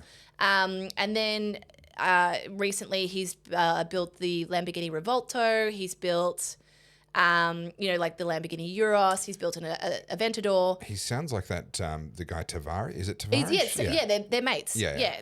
So Matt is British, so I'm just trying to pull him up. And I love people like this. So he's shopping, like I said, at the moment for a hypercar. Right. And he found this wrecked Bugatti. And it's so fascinating to me because Bugatti have taken, so this is one of 40 or something. It's super rare. Yeah. And Bugatti have said, no, that chassis, we will not send out parts for this chassis. So this is like a $6 million car. Yeah. And Bugatti have said it has to come back to France and we will rebuild it. And isn't it interesting to me that, I don't know, I think it's actually a good thing. I know Ferrari do the same thing. Ferrari will literally debadge a car and it becomes worthless if you bastardize it. Lamborghini don't care. Lamborghini are be disgusting. Go for it. Ferrari are you dare drive our car the wrong way, we're taking it back. And look, I've got very little respect for Ferrari as a company. I really don't like the way they operate, the way that they've operated in the past of forcing people to buy millions of dollars worth of their trash cars in order to get access to the high-end ones. It's like all the that sort of Hermes stuff. model. Yeah, it's really manipulative. But also, I think they're building trash at the moment. They've gone to these V6 electrified cars and nonsense. The soul is gone. The F80 it looks kind of cool, but I'm a bit sad that it's a... Was it the 470 or the 570? It was the 470. That was the last true Ferrari. Analog, high revving, screaming engine in the back. Without all the nonsense. Then they went to the 458, which is a technological masterpiece. But for me, that's when Ferrari lost its soul. Yeah. I'm sure it was the 470 was the last of the true Ferraris in my view. But what we got now with these companies is they're saying they're trying to protect their brand value. They're trying to preserve the essence of what it is that makes it a Bugatti, etc. And guys like Tavares come up against this all the time. He's restoring a McLaren P1 right now. Yeah, it's been going for almost 3 years. Yeah, and he's dumping some dirty, great big engine in it and doing all kinds of crazy... Well, no, he's got the actual creator of the P1. So the guy who's responsible... Yeah, so I cannot say his name, but the guy who designed the P1 is now helping him. And they're going back and revisiting it. And because he wants to make it an Evo. And he wants it to be the fastest P1 ever. Yeah, crazy engine. And so they're revisiting and looking at compensations that were made in the original design and trying to make it better. Because obviously, like, if you're going to put that much power into a car, you're going to make sure it sticks to the ground somewhat. Yeah, the chassis can handle it. And so it's been fascinating. But what's really interesting, so this is the Ford GT that he's thinking of buying. And same deal, like, you know, these cars are worth so much money, but then the companies don't want them back on the road because they're crashed, but they're so invaluable and they're like one of, you know, 40, 50, whatever. I just find this so fascinating because they're up against it. And someone like Matt, I can imagine he's done 2 Ferraris now. I imagine Ferrari hates him. Oh, yeah. I imagine they're out for blood for these guys. Yeah. There's guys that swap Ferrari V12s into other cars or swap other motors into Ferraris, Well, and Ferrari tries to shut them down. They send cease and desist letters out from lawyers, and they do all sorts of legal stuff. You guys will say this in the comments because you've mentioned it to me before, but the guy who's rebuilding an F40, it's an F40 Evo. It's not an F40. It's got an F40 body. That's about it. That's about the only F40 thing with it. Okay. And they've been rebuilding it for a year. That makes me sad because the F40 is the last Enzo car, and that has soul. You don't touch that. So there's a guy that I'm following, and he's been working on a 5-rotor rotary engine build for quite some time now, and the thing finally runs. If you want to hear what the V10 Formula One cars used to sound like on a modern car that's on public roads, a 5-rotor. Okay. This thing, so he did a bunch of videos over a long period of time, finally got the thing working, running on the road, but he wasn't revving it hard because obviously you've got to run engines in and all that sort of stuff. And this is an experimental engine. It's a 5-rotor with massive turbos, capable of like 1,500 horsepower, something stupid like that. Not that it was tuned for that yet. And lots of people were giving him a hard time in the comments because, it doesn't sound that great. Like, you said it was going to sound like a Formula One car, blah, blah, blah. Finally, he got the motor all bedded in and he did some runs on a dyno. And he plays back-to-back clips of this is a V10 Formula One car working its way up the main straight at Monaco. And then this is his car in the dyno, and I'm just sitting there on the inside, giddy like a child. Like this is the sound that I want to hear, wailing through a valley when I'm out, somewhere, just to know that someone is having an absolute blast with that soundtrack coming from behind their head. People underestimate the value of a good dyno tune. G was telling me about this the other day. He's got he had a customer in because that's one of G's specialty is dyno tuning. Right. And there's very few people who do it really well. And for G, it's just like the ultimate geek fest, right? Yeah. It's right up his alley. And love you, promise. Anyway, so he had a customer who built I think it was a 1970s Skyline, rebuilt. Yeah, love of his life, put so much into it. And he's had it for 16 years. Yeah.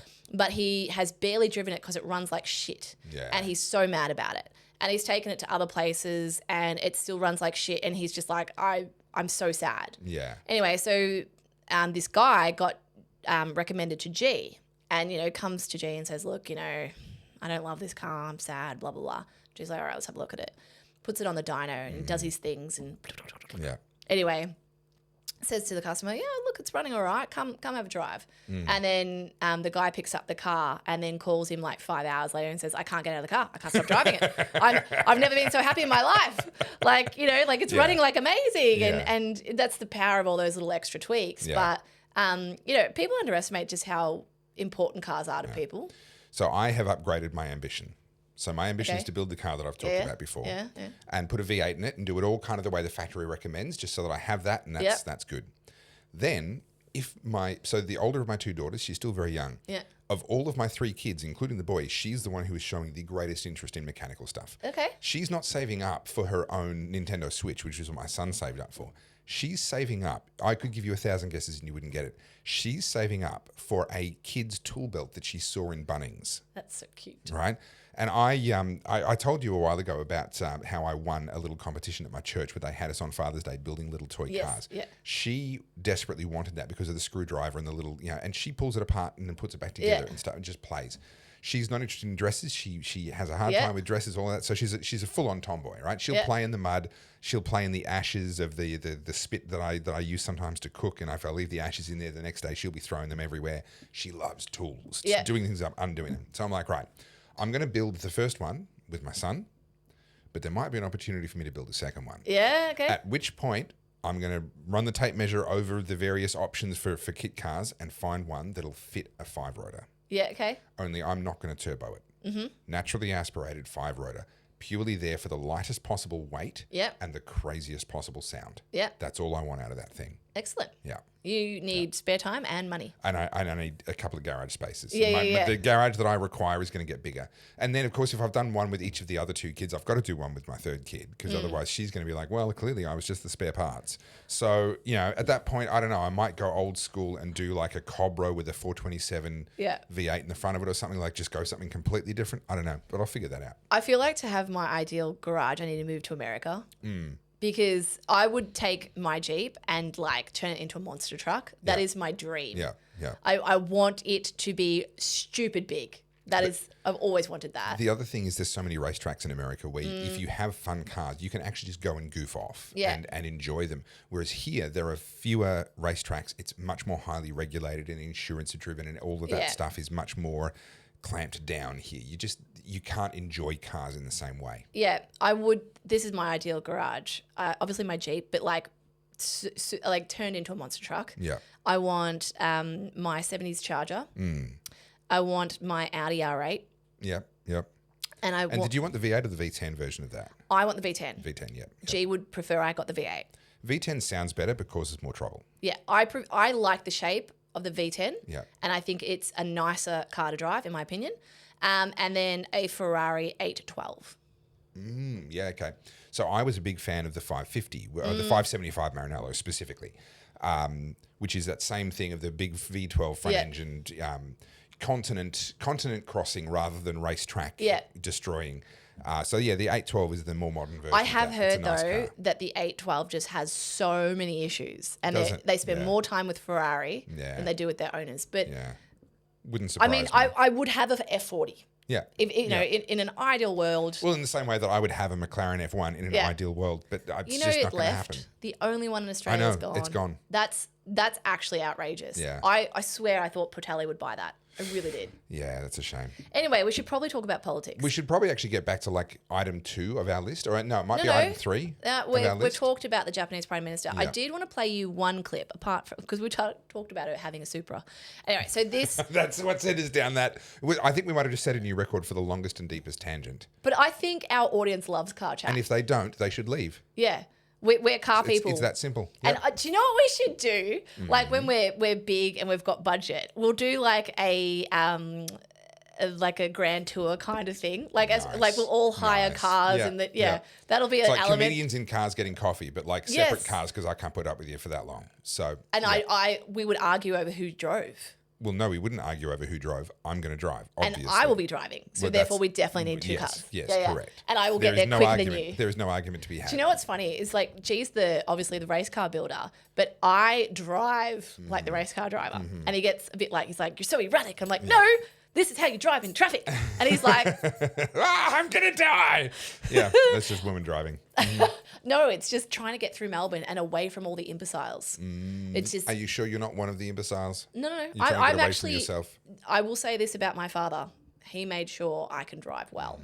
I am very responsive and good at driving. I will point out that surveys have shown that every driver believes they're in the top 10% of drivers. So, just saying. I did advanced driving with my dad. Okay. Like he taught me like all the things. So I didn't get into too much trouble. All right, I'm just going to stop talking. Anyway. Because I will get into trouble. Yeah. All right, so... I've been in the car when you've been driving, that's all. I'm not trying to start nothing. I'm just saying I've seen it. Okay, sure. Yeah. Anyway, back to the news. I won't play this clip because she's speaking Japanese, but I'm going to read you what she says. So... As for me, I'll turn the sound off. As for me, I want to have a calm, mutually considerate relationship with foreigners. Sorry. Go on. How we can live together in such a way, I intend to reconsider it completely. I plan to think about it from zero again because year after year, the culture between us and everything else is so very different, yet people are being brought in all together. She's talking about multiculturalism. Yeah. To keep bringing them in, this policy, we must pause and reconsider it. A girl after my own heart. To those who come with economic motives and claim to be refugees, such people will be properly sent home. Also regarding those who overstay illegally, they too will be strictly required to obey the law. As for me, I want to have I think she's gone back. Yeah. Yep. So she's essentially saying that all the radical Islamists and illegal migrants and the fake refugees are out of the country. Yep. Brilliant. Yep. More of this. And look, if you're going to have a system, you have to enforce the system. I've got my positions on that, but let's not re-prosecute all of that. If you're going to have a system, you need to enforce the system. It's madness to say, oh, we have a system, but we're going to let people flout it. We saw this with when we had the boats issue here in Australia. Yeah. And I had this out with some lefty friends of mine, and this was while I was still more of a conservative. I wasn't the crazy libertarian that I am now. And they were saying, on compassionate grounds, we should let these people in, etc. I said, there is nothing more cruel than closing the front door but leaving a side window open. But the side window involves crawling over broken glass. Yeah. Right. That's what we've done. We've said, no, you can't come in through the front door. But if you survive in a leaky people smuggler's boat coming off the south of the Indonesian coast and make it to some little tiny speck in the Indian Ocean or whichever ocean that is, if you happen to not die, then we'll let you in. Right? Yeah. There is nothing more cruel to me. If you're going to have a system, you have to enforce the system. So in a world where we have a system, then I absolutely agree. You need to make sure that people adhere to those rules. Yeah. I think that the system itself should be deeply questioned, but it seems that I'm in way too small of a minority on that at the moment. Yep. So that horse is bolted. But if you're going to have a system, you got to enforce it. Yep. I think the Islam thing is the biggest threat, and that's something that we need to start talking about. And thankfully, more and more people are. But I do know that we've had that, what do they call it? I forget the official term, but the paper written to the government about Islamophobia. What do they call that? It was the special envoy, the report from the special envoy. Yeah. Well, we're watching now multiple European countries now introducing or seriously discussing banning the burqa. Yep. As they should. And that's an explicit attempt to make Islamists and hardline Muslims feel unwelcome. So they're kind of making those decisions. Again, I'm not making a comment on right or wrong. I think we can do the same thing with changing incentives in other ways, but that's neither here nor there. The point is they've reached the point where they're doing that. And it's not just the burqa. What's the one? So the burqa is the full face covering. And it's the niqab. Niqab, that's the slit. That's the letterbox. Yeah. So we've got a situation now where, whether anyone likes it or not, put aside what you like, people are getting sick and tired of feeling like guests in their own country, seeing things that don't fit within their own culture, that aren't familiar to them from how they grew up. Yeah. And increasingly what's happening now is, when we were told, but you have to tolerate it, you're a bigot if you don't, etc. They're now saying, well, call me a bigot, I don't care anymore. Yeah. And the pushback has started. But this happens usually when someone overplays their hand, pushes too far. If migration levels had been kept to a level that people were happier with, or in my version of the world, if the incentives hadn't been distorted to attract all of the wrong people in the first place, we wouldn't be seeing this pushback. Yeah. If the people we'd attracted, if the incentives had been set correctly, and the people we'd attracted had been people that were coming here to become Australian, to work hard, to contribute to society, to raise their family, to learn the language, etc., if that's who we'd continued to attract in the first place, then we wouldn't be seeing the pushback that we've got right now. Same with Europe. They opened the floodgates to economic migrants in the name of compassion. They're not enforcing their laws. We see that in London. We see that in Ireland. Ireland is on the brink of an absolute civil war right now. Something happened before. I've got police cars are getting burned and all sorts of stuff is going like. A young girl was raped in a migrant hotel. That's why. Right. Yeah. That happened today. We're watching the explosive pushback. This pushback never needed to happen. It's only happening because the bleeding hearts overplayed their hand and dismissed people's concerns for too long. And now this is the response. Do you reckon we're going to have the Crusades again? A modern version of the Crusades? Well, I hope not, because they were a bloody mess in every direction. Well, that's why I say modern version. Yeah. My hope is, given the current circumstance, I have to put aside my libertarian ideals and all the rest of it and say, at a practical level, the best outcome from here is that an enormous number of those people that are now in Sweden and Finland, and well, not so much Finland, but Sweden and Northern European countries, Nordic countries, and then in France and Italy and all the rest of it, a whole lot of those people, for reasons of being made to feel unwelcome or a change in incentives or what have you, pack up and go back. Yeah. Voluntarily. That's the least bad outcome from where we are now. So in Japan, something I saw recently when they were talking about the mass migration and also the Islamists coming into Japan, which I didn't understand that was happening, to be honest. I was shocked that was happening. But a lot of the commentary from the Islamists, the ones being interviewed for the video, was that Japanese has pork in everything and it's very hard to find food to eat that's halal and all this sort of stuff. And, they don't understand or respect our values. And I'm like, Correct. Yeah. You're in the wrong country. Yeah. You want that? Yeah. Go back. Yeah. You know, like, and this is the thing. It's like, so you want to move to a different country because there's better opportunities, whether it's economic or, you feel like you're going to do better in a Western country. Yeah. Then why are you bringing all the things that made your country something that you want to flee? Yeah, there's already 57 declared Muslim countries in Yes. the world. That offers you a pretty good spectrum, a pretty good range. Yep. A lot of them are actually extremely intolerant if you're from the wrong sect of Islam. Correct. And so ironically, it's not racism, it's religious discrimination, but based on which sect of Islam you come from. So ironically, among the 57 nations, most Muslims would find that they're not welcome in at least a few of them. Yeah. Because they're not the right kind of Muslim. But yes, this comes back to what we've discussed so many times. If you don't like it, leave. I Yep. agree with that. Even as a libertarian, I agree with that. If you don't like it, leave. We are under no obligation to change to Yeah. suit you. But the other part of that is we've allowed ourselves to be bullied out of celebrating our own culture. Yeah. To be bullied out of actually creating something for them to look at and want to join. Now, even with that, the second and third generations do typically come and join. Yeah. That's what the vast majority do. There are outliers, but the vast majority do still come across to Team Australia within 2 or 3 generations. But how much faster and how much better would that happen if we were actually at liberty to celebrate our culture, to practice Yeah. our culture, and to show, hey, this is this amazing thing that we have here. Yeah. And since 2000, we talked about this on Monday, since 2000, we've really been bullied out of that. But I think that's making a comeback. I definitely think it's making a comeback. And it's interesting. So, John Williamson, the guy who sang True Blue, Yep. he's come out. Very upset about his song being used. Yeah, and it's no different to Kenny Loggins getting upset that Trump used Danger Zone. Yep. Now, what I find so funny about the Kenny Loggins thing, do you know about this? So he used that in that video of Where he's dropping the poop on Harry Sisson. I think that's brilliant trolling. I know we've talked about that on Monday. If you guys want to see that, go to Monday's live. So Kenny Loggins sold his catalogue for millions, right, in 2018.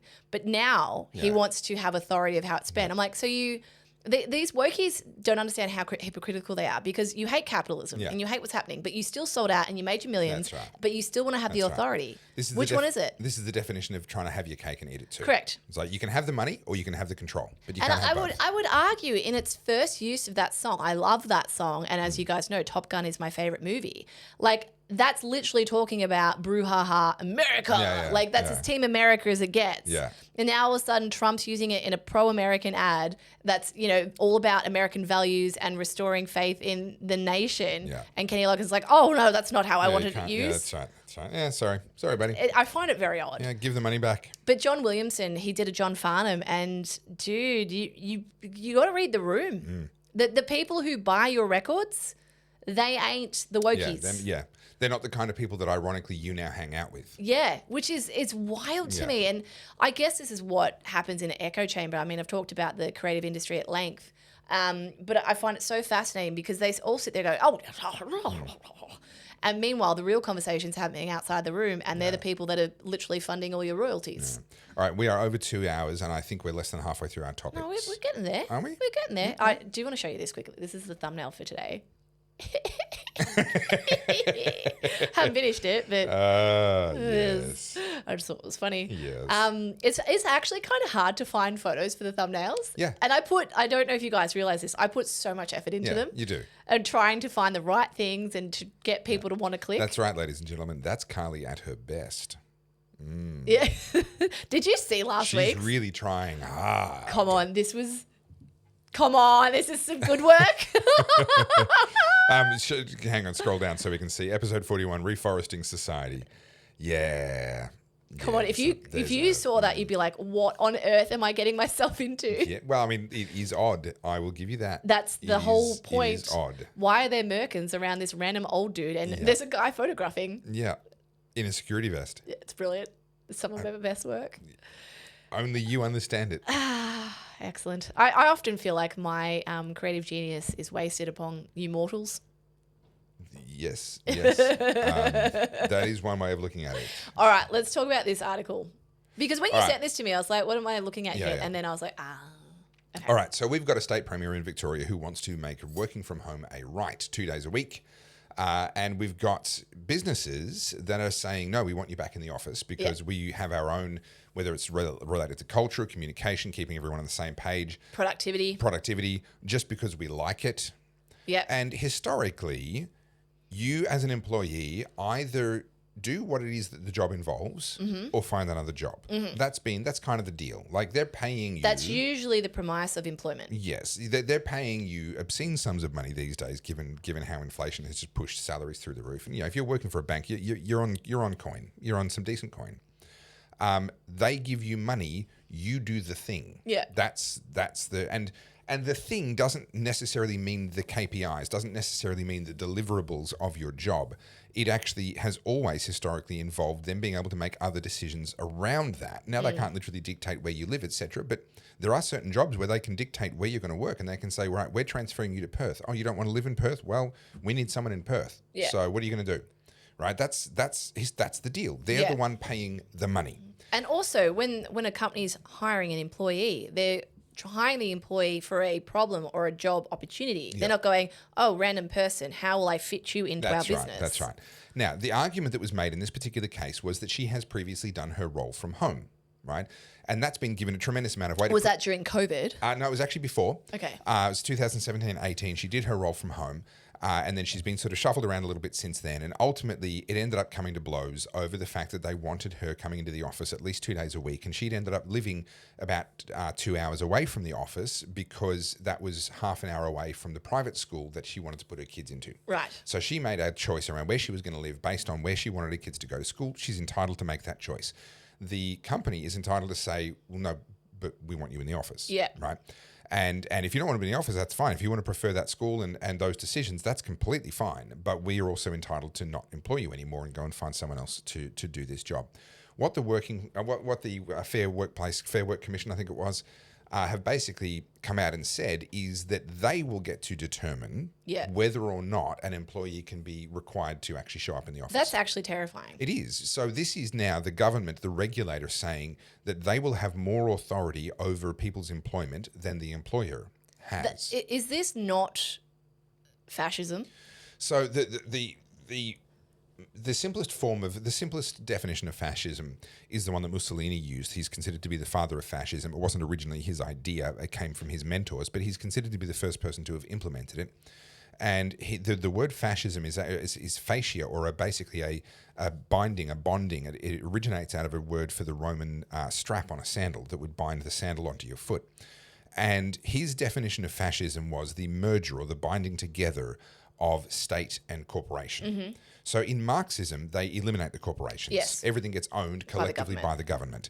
In fascism, the government controls the corporations. Yeah. It's effectively the same thing. The result is the same, but the paperwork is different. Yeah. So the merger of corporations and state, and the way that is done is through regulation. Yeah. The government now makes all the decisions. The corporations exist on paper. You've got your oligarchs and your people making their money for as long as they keep the government happy, but ultimately the government's making the decisions. So by that definition, yes, this is an incremental step into a form of fascism. I think calling it fascism, most people would check out and go, well, that doesn't make sense. It's because the word doesn't mean anything anymore. I would say corporatism. Yeah, okay. This is a step deeper into corporatism, where government and corporations are merging for the purpose of essentially controlling each other. The corporations control the government through political donations. The government controls the corporations through regulation. And essentially what they're doing is actually they're controlling each other, yes, but they're actually creating a protection racket that protects them both against up-and-comers. New political parties can't make it because they don't have the money, and new competitors in industries can't make it because they can't comply with the regulations because they're too onerous. Yeah. And so they're creating a static ruling class of the two of them combined that no one else can penetrate because they're being kept down. Just reading this quickly. So she's won a land. So what's her name? Her name is Karlene Chandler. She has won a landmark case against Westpac after the bank refused to allow her to work from home in a decision that is likely to have major implications for lenders' return to home mandates. Yep. She's worked for Westpac for 23 years and is currently a part-time employee. When she asked if she could work from home to allow her to do pick-up and drop-off of her two young daughters, Westpac refused, with a senior manager telling her working from home is no substitution for childcare. She proposed an alternative of working 2 days at a branch closer to home, which was also rejected by the bank. Now in a ruling published on Monday by the Fair Work Commission has ordered Westpac to accede to Miss Chandler's demands, noting she had a track record of working from home very successfully. Whilst I accept that Westpac may obtain some benefit from minimal levels of in-office attendance in Chandler's case, I also think the consequences of not making an order are seriously prejudicial for the applicant and her family. Okay, can I translate that into plain English? Sure. If she had to show up to work, it would negatively affect her home arrangements. Yes. That's what the judge is saying. Yes. And on that basis, it would be prejudicial against her if the state, the Fair Work Commission, didn't get involved in this relationship. Yeah. Right? What an Orwellian thing. I mean, yes, it's all dressed up in bureaucratic language so that most people wouldn't perceive what's actually being said. But she's literally saying, I'm not going to allow the employer and her employment, even though they pay her money, to negatively impact her home life, and the state should be involved in making that decision. What worries me and concerns me so much with this is that this sets a precedent for low productivity workers to do the same. So she might be a good employee who works from home. I don't know. Yep. And I totally understand that. And look, I get it. The whole kids thing, I understand. I understand wanting to work from home, but having that sense of entitlement to say, well, you're going to keep paying me and I'm going to work under the circumstances that I decide. Yeah. The employee is running the show. Yeah, no. The company at the end of the day should be in charge of deciding how things are done in their company. But now you're having this third party come in and say, well, no, we'll decide. Yeah. I think that's terrifying. If you don't agree to the terms of your employment, find new employment. If you can't find better terms, then maybe you should have a think about your attitude and your gratefulness for what you've already got. Yeah. This sets a terrible precedent for things to come. Yep. And I mean, we're already running at a super unproductive rate. Like we've already got people who are doing the bare minimum. And I think we talked about this on last week's podcast where I was saying that, and this is not everyone, I'm not generalizing, but for the most part, most people are happy to rock up at work at 9 o'clock and be out by 5 and do the bare minimum. There is that, but the actual collapse in productivity, which is very real, isn't actually necessarily because of people working for private companies like Westpac or what have you. It's because we've had such a rapid growth in the unproductive sector. And I want to touch on something that I have touched on before, and I apologize to really regular viewers. You will have heard this before, but it's so crucial. We are expanding the size of the unproductive sector, the government-employed sector, the government-dependent sector in our economy. And about 80 to 90%, depending on where you look and how you define things, 80 to 90% of all of the new jobs created since Albanese became Prime Minister have been basically sucking on the taxpayers' teat in one way or another, either directly government employed or employed in private industry, but in companies that get all of their revenue from the government. Things like NDIS workers aren't necessarily considered to be government employees, but they are entirely taxpayer funded. Now, what happens every dollar that you spend on a government-funded unproductive role costs us 3 times. Firstly, there's the dollar that has to get taxed out of someone productive that could have been spent on something productive that now gets siphoned off to get spent on something unproductive. Secondly, the person who's now spending their time doing that unproductive thing could have done something productive with their time. Yeah. So that individual now has been made unproductive when if that option wasn't available to them, they would have had to go and find a real job and do something productive. The third thing is that they spend their time making everyone else less productive through regulation, through the whatever it is that their role is. They've got mountains of paperwork, they've got checklists, they're busy making work for themselves and justifying the existence of their own job.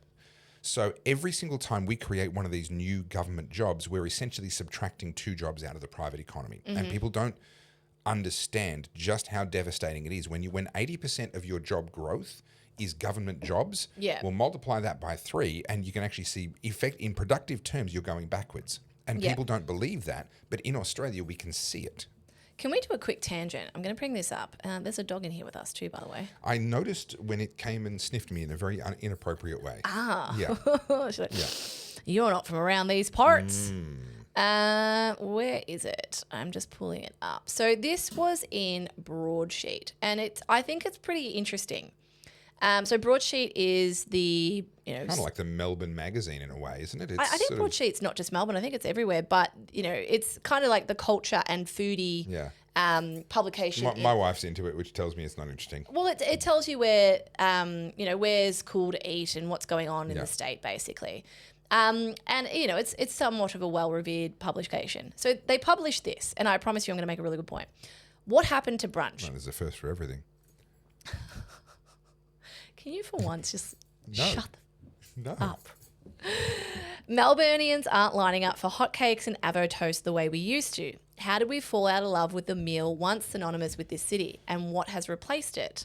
And it goes on to talk about how there's been a huge decline in people going out for brunch, And, some of the people with the Melbourne institutions, like This Is Higher Ground, are saying, like, things have changed and we're still busy to a degree, but no one's coming in for lunch, like brunch the way they used to. Yeah.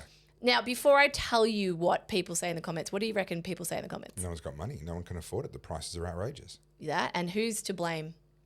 I'm going to guess they're probably blaming the establishments rather than blaming inflation and government and regulation. Correct. Now, Broadsheet does unfortunately have quite a strong contingent of lefties. To be fair, a lot of them was it's too expensive. And I would agree. We don't go out for brunch anymore for that reason. It is too expensive. I make my own breakfasts and I do all my own cafe level stuff at home now. I very rarely eat out. But it's such an important distinction. Who are you blaming for it being too expensive? Yeah. Because it is too expensive, that's true. But who you blame then determines what you view as the solution. And so, as I say, I always go through the comments and I click on people to see. Because you're a masochist. Well, yeah. And I'm like, are they Gen Z? Are they millennial? Like, what's their job? Are they left leaning? Whatever. I'm always looking for context. And aside from everyone saying the same thing, it is too expensive. Like people saying one brunch can be a week's worth of groceries. Yeah. I miss meeting it out every day. I'd like to, but I can't afford it. I would say the same. Like G and I, the last time we went out for brunch, it cost us $120 for two of us. Well, see, the which is obscene. The secret is to have your own chickens. So people objected last time when I talked about my breakfast last time. People were like, oh, how can you afford that? Well, because I buy the salmon when it's on discount. I have my own chickens. Where were your chickens? I didn't see them when I was there. So they're at the house next door. So my parents are next door. Right. And you have to have a friend that makes sourdough. Yeah. So if you've just get a podcasting buddy that decides to be a trad wife and make sourdough, then own your own chickens and buy discount salmon and hey presto. Tell the audience what I did for you this morning. I assume that you had G working like a slave last night. Please don't insult me by having, it's not only 6 hour sourdough, is it? Don't insult me like that. Surely it stretches back into yesterday, where you were stretching the sourdough and making a beautiful, lovely looking loaf of sourdough bread that I will take home with me and I will have my salmon and eggs on tomorrow morning. It was a 36-hour loaf. Wow. Yes. Wow, day and a half. Okay. It's like sourdough is not a quick thing to do. Oh, no, I know. It's usually at least 12 hours. Yes. So I like to let it sit in the fridge for just under 24 hours if I time it well. Nice. That's when you get maximum like fluffiness and crustiness. Anyway, so back to this article. So it's talking about like there's a split sentiment. A lot of people, like I said, are talking about it's too expensive, which we all agree on. But there are people saying that cafe owners are greedy and they are extorting people with their prices. Now, this is the exact same thing about supermarkets price gouging. All of this comes back to government. And I'm sitting here waiting for someone to point it out. And the closest I got was, where was the comments up the top here? Cost of meals, weekend surcharges, card surcharges, everything adds up, especially with the cost of living crisis on top of this. I love brunch. I love supporting local business, but it's becoming harder and harder to actually afford. Yeah. Keep going. So, look, hospitality is an area where people can kind of wrap their head around a little bit more easily than, let's say, heavy industry or these sorts of things. So let's talk this through for a minute. They've mentioned in that comment the weekend surcharges. They came in when the government said you have to pay your employees penalty rates on weekends. Yes. Whether you like it or not, whether the employee likes it or not, the employee themselves might actually prefer to have Tuesday and Wednesday off. That might suit them for their own reasons. Yeah. They have no vested interest in which days get paid more. Now they're forced to be paid more on those weekends, and obviously the owners have to recoup that. This idea that owners are price gouging, that they're just sitting there as fat cats, diving into silos full of money whenever they go home doing from work. The Donald Duck. Well, have a look at how many establishments are going out of business and how frequently. It is a boom and bust industry. Hospitality is a boom and bust industry at the best of times. Yeah. But they're getting squeezed. All of their costs, all their input costs are going up. Just the electricity alone to run the air conditioner and the lights and they're absorbing all the land tax from their landlords. All of those costs. They're absorbing all of that, and they're also having to pay ever higher penalty rates and minimum wages to their staff. The cost of coffee beans, everything's going up. Unreliable staff. So I've got two friends who are prolific hospitality veterans, and they have a lot of establishments. I won't say who or where. And between the two of them, they own a lot of places. Yeah. And their number one gripe, is the staff will just call in sick 5 minutes before work, maybe want to work for 2 hours. Like that unreliability makes it very difficult to plan the day. Yep. And so they're stepping in and they're often working a lot. And so they've gone from running the business to having to work in the business. And they're like, why am I doing this? And that takes them away from where they need to be, which is in that sort of direction, watching the trends and thinking about the future of the business and all of that. Hospitality is a really, really tough game, and it's extremely difficult to make money doing it at the moment. I understand the prices are obscenely high. That is true. The problem is not the establishments themselves. Let me do this, please. Indulge me for a moment, because I haven't talked about this on this podcast for a little while. The issue is the gap between what an employee gets paid and the spending power they actually get to use. So a business has to set their prices to recoup all of their costs, including the full cost of their employees. Let's say there's an employee that costs the company $100,000 a year. Okay, let's just hypothesize that for a nice simple round number. Well, 12% of that's going to be gone in superannuation. Yep. So that's not useful to the employee for them meeting the cost of living. Right, that's gone out of the equation. After that, you've got After that, they have their income tax deducted, right, which is going to be sort of 30%, 25 to 30% of their total. Across the remainder of their income. So now already you're down around sort of $65,000 remaining, and people say, okay, well, you get $65,000 out of a $100,000 salary package. That's not too bad, but we're not done yet, because every single thing that person buys, with a handful of exceptions, also attracts GST. Plus, there's a bunch of things that they'll buy that attract excises of their own, including fuel, including alcohol, including tobacco, if they happen to buy any of those products. Then there's all of the other fees and charges that they're going to pay, including, for example, land taxes and land rates. And even if you're a renter, you're paying rates because that landlord has to recover those costs. You've got all your various registrations and licenses, your fishing license, your car driver's license, your boat license, this and that.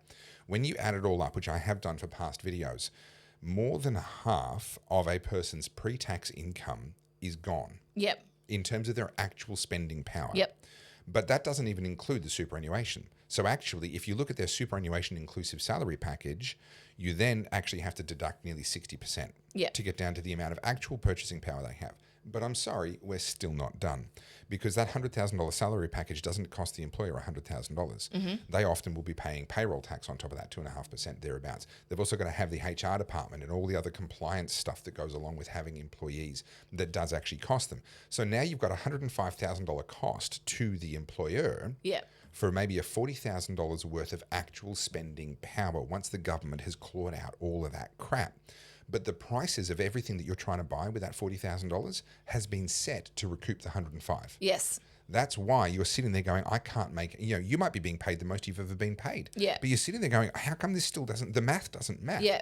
And the math can never math for as long as 60% is going missing in the middle. You can get all the pay rises you want. We can have inflation. You can be on $1 million a year. Yeah. But all that's going to happen is now the employers are setting their prices to recoup $2.5 million. Yeah. Right? We've got exactly the same problem. That gap, that delta between what you cost your employer and the actual real world spending power that you get left with, that's the problem that we need to fix. Yeah. That's what we're seeing in the cost of hospitality. That's what we're seeing in the cost of living, the cost of absolutely everything. When you look at a cafe and you go, how can they charge so much? That's obscene. Understand it's because they have to recoup the costs that have been blown out of all control, and you're trying to buy with the portion that's left. Yeah. There's two comments here that really stood out to me. One is, cafes got greedy, and I think it's okay to charge $30 for simple bacon and eggs. When was the last time you went to the supermarket and tried to buy eggs and bacon? You can't buy eggs for under $10 these days. And that we went through that whole time of not being able to get them. Yeah. And bacon is $15. Yeah. What do you mean? Yeah. and also understand, if the establishment is not, if the cost of the actual food is more than about 25% of the dish, that place is going out of business soon. 100%. Because once you add everything on top of it. Everything on top of that. So when they're serving alcohol, their input cost, the actual alcohol needs to be no more than 1/3. Yep. When they're serving food, it needs to be no more than 1/4. Yeah. And then there's another one here talking about the turnover. So you get 90 minutes, which I would agree. I understand why they do the turnover. They're trying to get 2 sittings. Yeah. But when I'm going out for dinner, I want to sit down, relax, and have a chat. I don't want to be pushed out. But again, make that decision and book the place that you go to on the basis that they're 100%. not doing that. And that's the thing. It's I totally get why they do it, but that's why I don't go to some places for that reason. If they're it's a 90-minute sitting. But then this one up here, this one cracked me up. 2018, millennials accused of spending all their money on avocado toast instead of buying a house. 2025, millennials accused of not spending enough money on avocado toast. Yeah, okay. I was like, I'll pay that. That's fine. yeah, that's pretty accurate. But, Yeah. you know, I think a lot of this has to do with the sentiment, and a lot of this sentiment has been infiltrated by the progressive ideology, you know, capitalism bad, anyone that tries to make money is greedy. Yep. And so, you know, a lot of these comments are people who are demonizing the actual establishment owner as Yeah. opposed to Yeah. all the things. And remember I talked about this a few months ago, sorry. There was a article on a Brisbane cafe that says they have to go through 33 different checkpoints with the local council before they can sell you a cup of coffee. Yep. Like, It's what's the madness. cost of that? And it's not just the cost of the application fees and what have you. It's the cost of compliance. It's Yes. the time. It's the delays that are caused. I've mentioned before, I'll tell the story very briefly. A fan of the Cigar Professor, which is a thing that I do. We import cigars and sell cigars. We review cigars. We do a monthly show where we're reviewing cigars. And one of the fans of that particular show, and he was a subscriber to our cigars, we got to know his story a little bit. He was a fan of beef jerky. Yeah, And okay. So he started making his own beef jerkies at home, playing with the flavors and the rubs and the thises and the that's and doing it all. And people, his friends said, hey, these are amazing. Yeah. And so he decided he wanted to start selling them. Thing was, he was renting, and he's not allowed to sell it unless it's prepared in a commercial kitchen. It's got to be all stainless steel. Yeah. And so he didn't want to put in a stainless steel commercial kitchen into a rental property when he could get kicked out at any time. So he thought, well, hang on, there's food being prepared inside food trucks all the time. Yeah. What if I got a trailer? What if I got a trailer with a properly certified commercial kitchen Yep. built? So we went and spent the money. He went to the council and he said, can I get a permit for this? They said, well, we have to see it first. Right. So you got to go spend Go the money. spend the money and then we'll tell you. So he did that, spent the money, and then he had been awaiting an inspection from the council for more than a year Yeah. since he finished the trailer. And now I haven't heard from him in a long time. He went his way and we went ours. My assumption probably is that whole thing fell over and that whole Yeah. dream died. Yeah. Now, he actually sent us some samples. We didn't pay for them. Obviously, it wasn't commercial. He sent them to us as friends. They were good. Yeah, okay. They were good. I would eat that. And yet, his little dream that was never able to get off the ground, not just because of the cost of the kitchen, Yeah. but because of the cost of the compliance, the regulations, the delays, Yeah. right, that destroyed that business. Now, multiply that story out across 27 million Australians Yeah. and have a think about what is it costing us to have all of these bureaucrats and busybodies. And this comes back to what I said before. Every government job, it's not costing us the cost of that job. It's costing us 3 times. Yeah. Because their entire world consists of going and making themselves a nuisance Yeah. against other people that could and should be doing something productive. Yeah. It's like local councils, which Yep. we can now segue over to. But before, just a little icebreaker. I wanted to show you There's this clip. ice. This is a clip from COVID we need to watch. Oh, yeah. Did you see this? That's This is the height of the pandemic. good God, we lost our minds, didn't we? So this little old lady's putting her hands into some plastic, and meanwhile, the big bad world is literally open around them, and then Yeah. they hug through Yeah. plastic.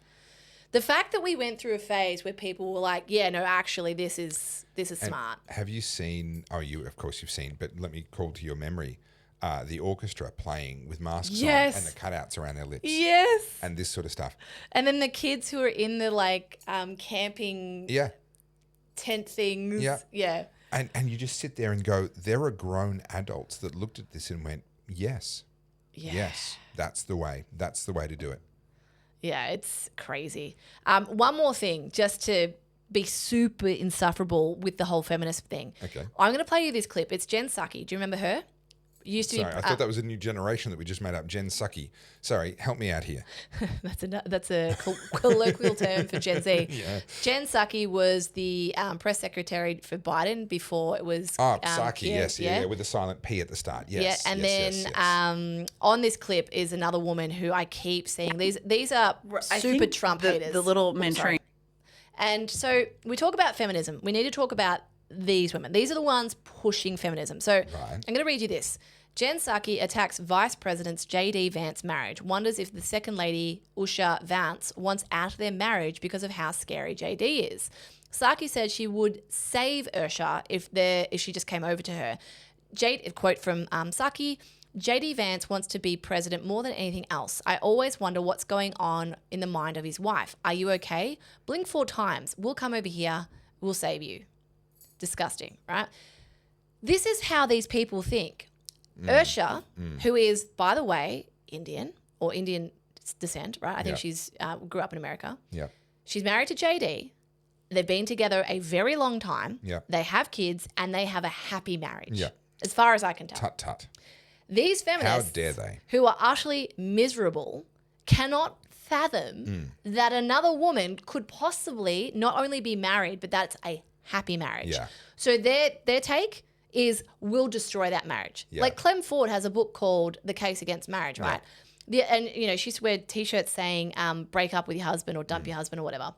Or divorce him. Sorry, excuse me a second. Aspen, out. This is unprofessional. You are not on the podcast. Out, out, out. She just keeps like throwing her toy at my foot. All right. So yeah, I want to play you this clip because this is what we're up against, and this is what just infuriates me about feminism. Green candidate JD Vance wants to be president more than anything else. Yeah.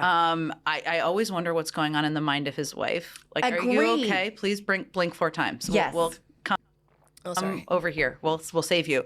And that he's willing to do anything to get there. And that your whole iteration you just outlined, I mean, he's scarier in certain Agree. ways. He's smarter. In some ways. And he's young. Yeah. And ambitious. And ambitious.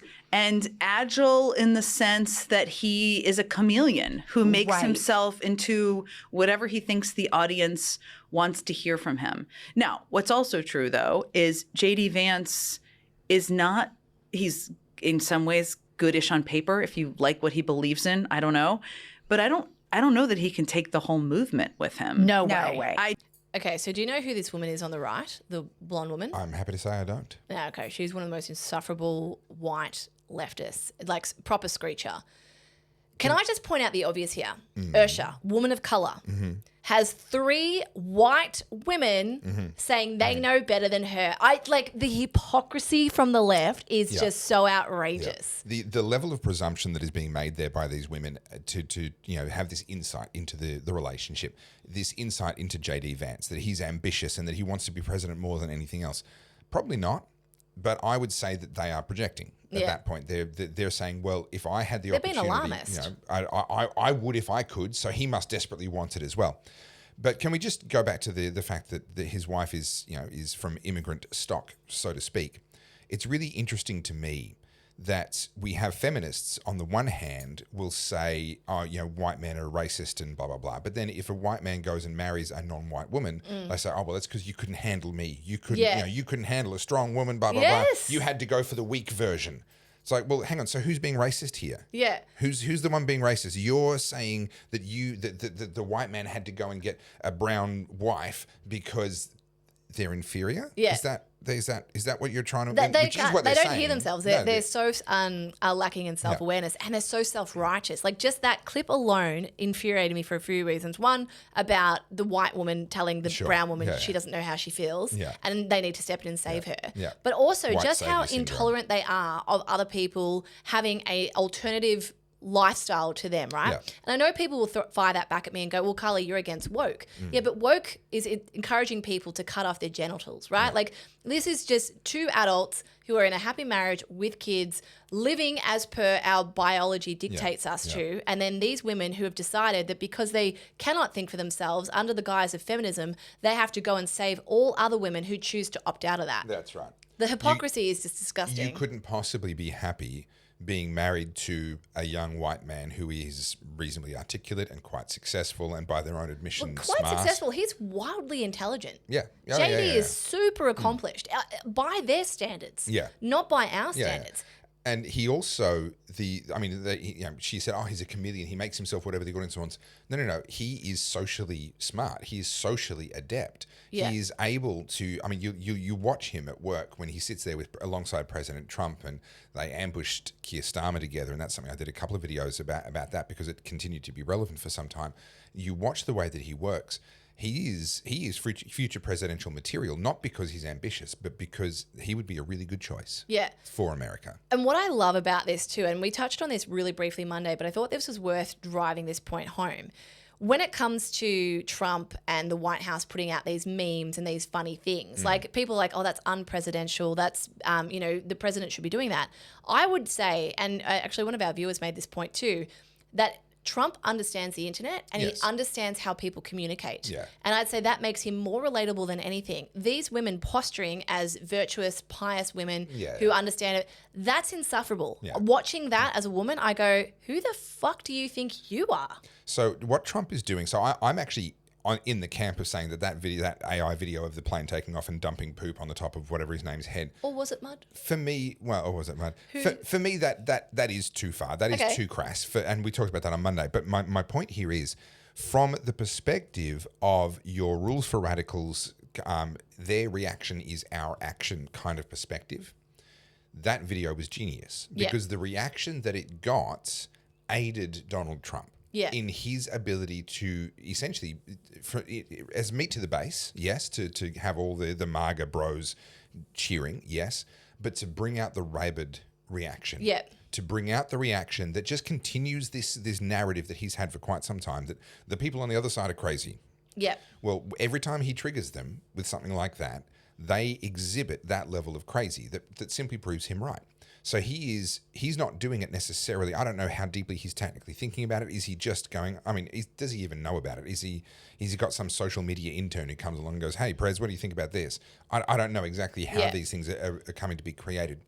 But I believe that they're being released for the purpose of the reaction that they bring out. Yeah. And this is rules for radicals. I would say that, and it's a case of destabilizing them, because whilst they're over there arguing about an AI video, which Trump's already forgotten about, they're over there. He's busy doing something. Correct. It's literally just deflecting. Like over here, here's like, I would say it's their version of bread and circuses. Yeah. Here, go get worked up about that. We'll be over here making foreign policy. Yeah, like throwing a steak to the guard dog so you can break into the car yard. I actually think it's brilliant. And look, I think the problem is we haven't seen this in politics, but like, I don't know why anyone ever thought that politics was like some kind of Where it was exempt. respectable, way of people operating. Like, you just have to go back to like how things were done in the 60s.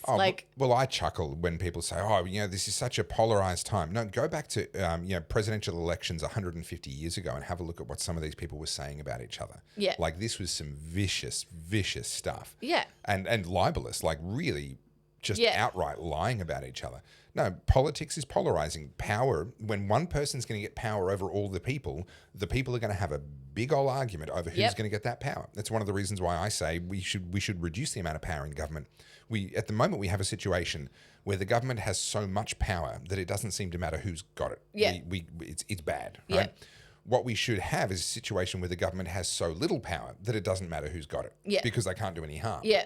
We've gone the exact opposite way. Yeah, and it's interesting because people are arguing for more more legislation and more. I was trying to think Govern me harder, Daddy. We were talking about something the other day, and this woman was like, "No, we need the government to do more with this. We need them to come in more." I'm like, "Are you out of your mind?" Yeah.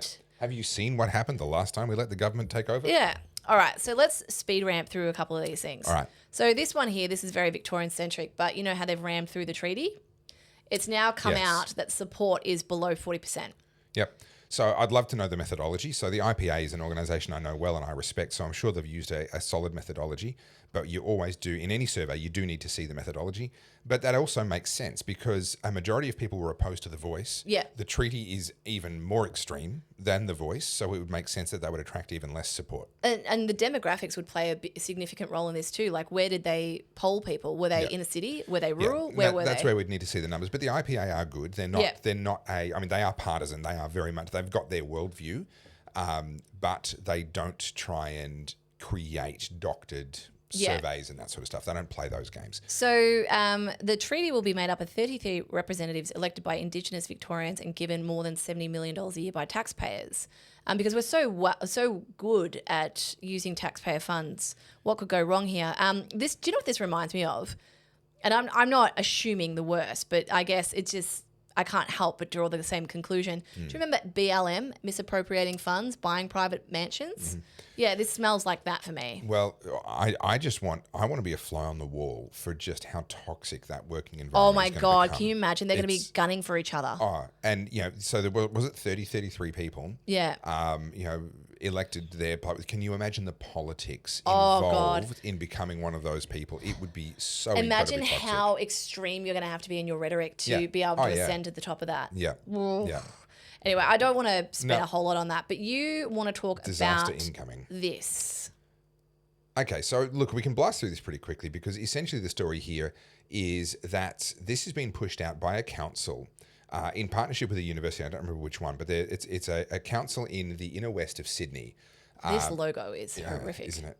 Who has partnered up with the university, and they are offering council-funded anti-racism bystander training. So this is basically teaching people how to spot racism. Because From the periphery. You might have missed it. It could be happening right in front of you, and you might have missed it. You need us. Well, it was happening right there on that podcast. To tell I you, called it that's out. right. That's right. You need us to teach you how to spot it, and then what to do about it, how to intervene and become an insufferable cunt. Did you just drop the C-bomb? I looked the other way from the microphone though, so it doesn't count. But Guys, but he's see you but next to- Tuesday. But to become one of those people, Mm, right? Who's like, I need to step in here and save you because you're the victim of racism. You might not have even realized it yet. And that's I'm what I gonna, mean. I'm going to come and save you. That's why I played the Jen Psaki clip, Yeah. because that's exactly what this is. Yeah. I know better. I, as the white person, Yeah. am able to spot the racism. You, person of color, you don't Yeah. actually know it. Because inner city, inner West Sydney is full of migrants. Yeah, correct. And so this is like the only people that will sign up to this are white people. So That's what I find so funny. this is being done in particular targeted at the parents of students. Yeah. And so I have to wonder why that particular targeting. I don't have an answer for that. Anti-racism literacy. Yeah. So literally, they are going to train you. This feels like something out of the TV show Utopia or out of The Office or something. Dealing with discomfort. Yes, they're all going to sit in a room and learn what racism looks like and how to get over themselves and their discomfort in order to be able to step in and be the white knight that saves the day for some poor victim of racism. And this is what ratepayers' money is being spent on. And this is a pilot. So if this goes well by Yeah. whatever They'll roll it out. definition, then this is going to get even more money. This is just indoctrination, but I summarised things quickly here. So like you said, it's a pilot including 400 participants in 25 to 26, parents, P&C members and council staff. And the curriculum includes exploring racial identities, dealing with discomfort, which sounds very ambiguous, understanding racism and the law in Australia, recognising racism, bias and privilege, and acquiring skills to confidently call out racism in the workplace. Yeah. So What could go wrong? What could possibly go wrong? So we literally have wrong-think indoctrination going on. And this is happening in the context. There's a story that crossed my path. I haven't decided if I'm going to do anything with it yet, but there's a long-time library employee who resigned recently, was basically bullied out because of his political views and the fact that he wrote for The Spectator Australia from time to time. And what we're seeing here, these sorts of programs are the programs that create an atmosphere of closed intellectual, no room for debate. Yeah. We have decided what these things are. The science is settled. That's right. And if you want to be in our environment, if you want to be, if you have a student at this school, this is who you need to be. If you work for our council, this is who you need to be. And closes down all forms of intellectual debate and all forms of intellectual It's a form of inquiry. segregation too. And it what it does is it creates this culture in which you can't be questioned. These have already been settled. Oh no, These- it's worse than that. It becomes really insidious because you're community policing then. Oh well, that's no, right. that Yeah, was a that's right. microdiscretion. Yeah. That was a Microaggression, microaggression. Sorry. yeah. Oh, that was what do they call it? Like mild racism. What was the term? Micro racism. Whatever. they've got. I don't know they've their got terms. But this is now taxpayers' money, ratepayers' Yeah. money is being spent to create this kind of an I atmosphere. wonder what their rubbish collection's like. Yeah. You Yeah, it'd know? be interesting, wouldn't it? Yeah. Be interesting. I believe that the local government should be abolished. So this is an interesting one because people have said to me many times, states need to be abolished. We should just have federal and then your local council, which takes care of your rates and your rubbish and your footpaths and that sort of stuff. I disagree. I think that we should create so many states that local councils become irrelevant. Yeah, I'm anti-local councils. I believe we still need states. Yeah, there is a if it was just purely about administration and roads and footpaths and parks and rubbish collection, then fine. That would be a lot less bad than what we've got right now. But what we have is a situation, and this is really bad. So my brain's going in a million directions. There's so much to say about local councils. Once you get elected as a councillor, you come under the code of conduct for your relevant state, which effectively gags you. Yes. You as a councillor cannot actually effectively criticise your own council. Yeah. You are the person best placed to see how things really work. But if you speak up, you're actually in breach of the law. And there are councillors currently undergoing corrective actions. We talked about this. Councillor Paul Barker being one of them. This is a real and serious problem because there is a lot of corruption, there is a lot of graft, there is a lot of waste and inefficiency happening in local councils. But because of the way the councillors, anyone that gets elected into council for the purpose of reforming or improving any of that, the minute they get elected, they become ineffective. Yeah. They can't move. Do you know what this reminds me of? You remember when all that hoo-ha was happening with Jordan Peterson? And he needs to go and have social media training or he was going to lose his certification, yes. Yeah. It's the same thing. It's like, hey, you've been elected, now you will adopt what we tell correct. you. Yeah. And we're going to tie you up in knots. So probably the only solution is to abolish local councils. That probably is the only solution. But I do agree that we need something more local than just the state. Because, for example, in Victoria, the vast majority of people are in Melbourne or in Geelong. Yeah. In New South Wales, the vast majority of people representation in your electorate. Are in Wollongong, Sydney and Newcastle.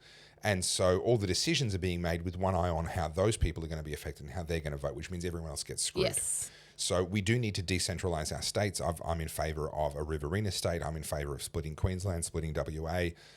There is no reason why we couldn't have a dozen or more states in Australia. There's no good reason to object to that. And such a system... I would agree with that because I kind of like how the American system works. And there's a lot, I mean, I don't want to talk about American politics because I know that's not for everyone, but just looking at some changes that the Supreme Court is looking to make in the coming weeks. Have you heard about this? Don't know. So there is, I'm going to mince the words and to be honest, I'm dog, honestly. Go away.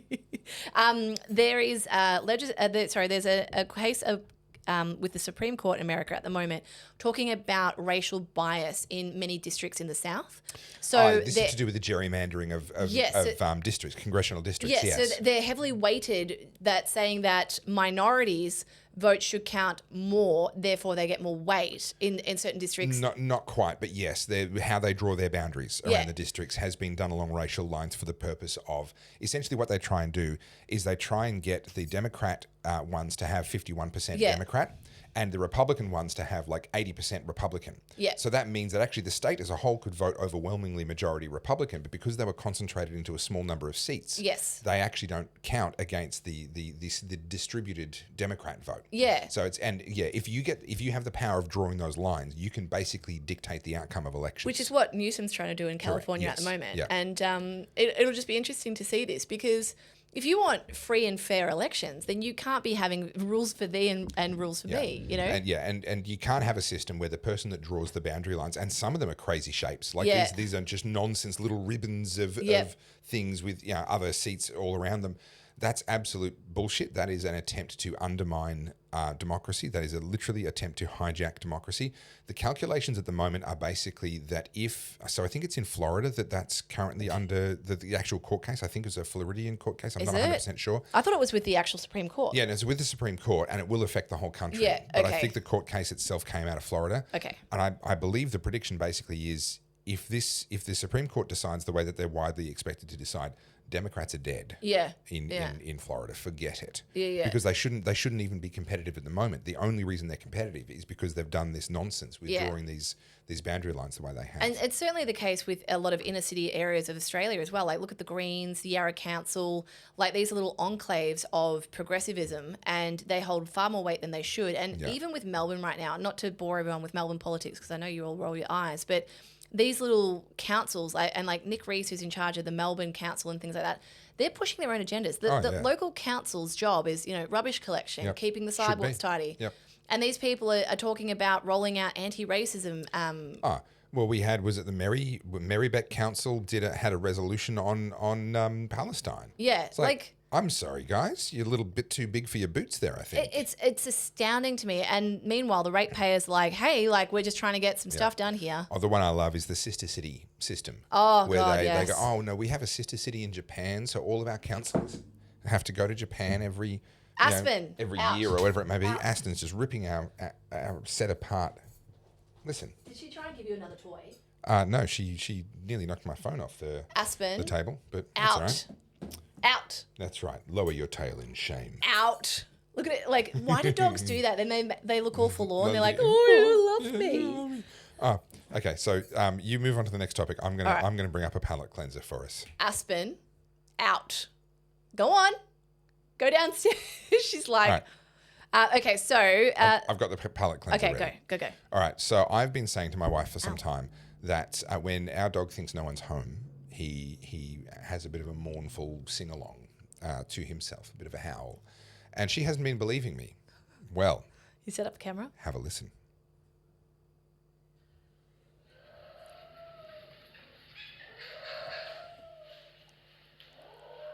You won't be able to see the picture. That's the sound of my dog. Sounds like a siren. Little dog, big set of lungs. Yeah. And then I open the door and I surprise him and he just sits there and looks at me. He's like, oh. He's like, I thought I was alone. I thought nobody could I was just hear getting me. ready for my Australian Idol audition. So I got the evidence on camera and now we're looking up videos on like how to help dogs deal with separation You anxiety. need a friend. I know you're going to roll your eyes, but you need a friend. Dogs should always have a friend of the four-legged kind. Seriously. Fine, I'll get a cat. Oh, no. You don't want to, no. You don't want to, like, come home to, You're like... racist? No, I'm saying you're going to come home You to, don't like, want a mixed mayhem. race couple? No, I didn't like dogs previously, and then we got one, and I realised I was right. No, I'm going to defend dogs there. I think I was shocked at the dog that you acquired. So I would have warned you against that it purchase. it was a decision that was made with the children first and foremost in mind, and from that perspective, it has been successful. Yes.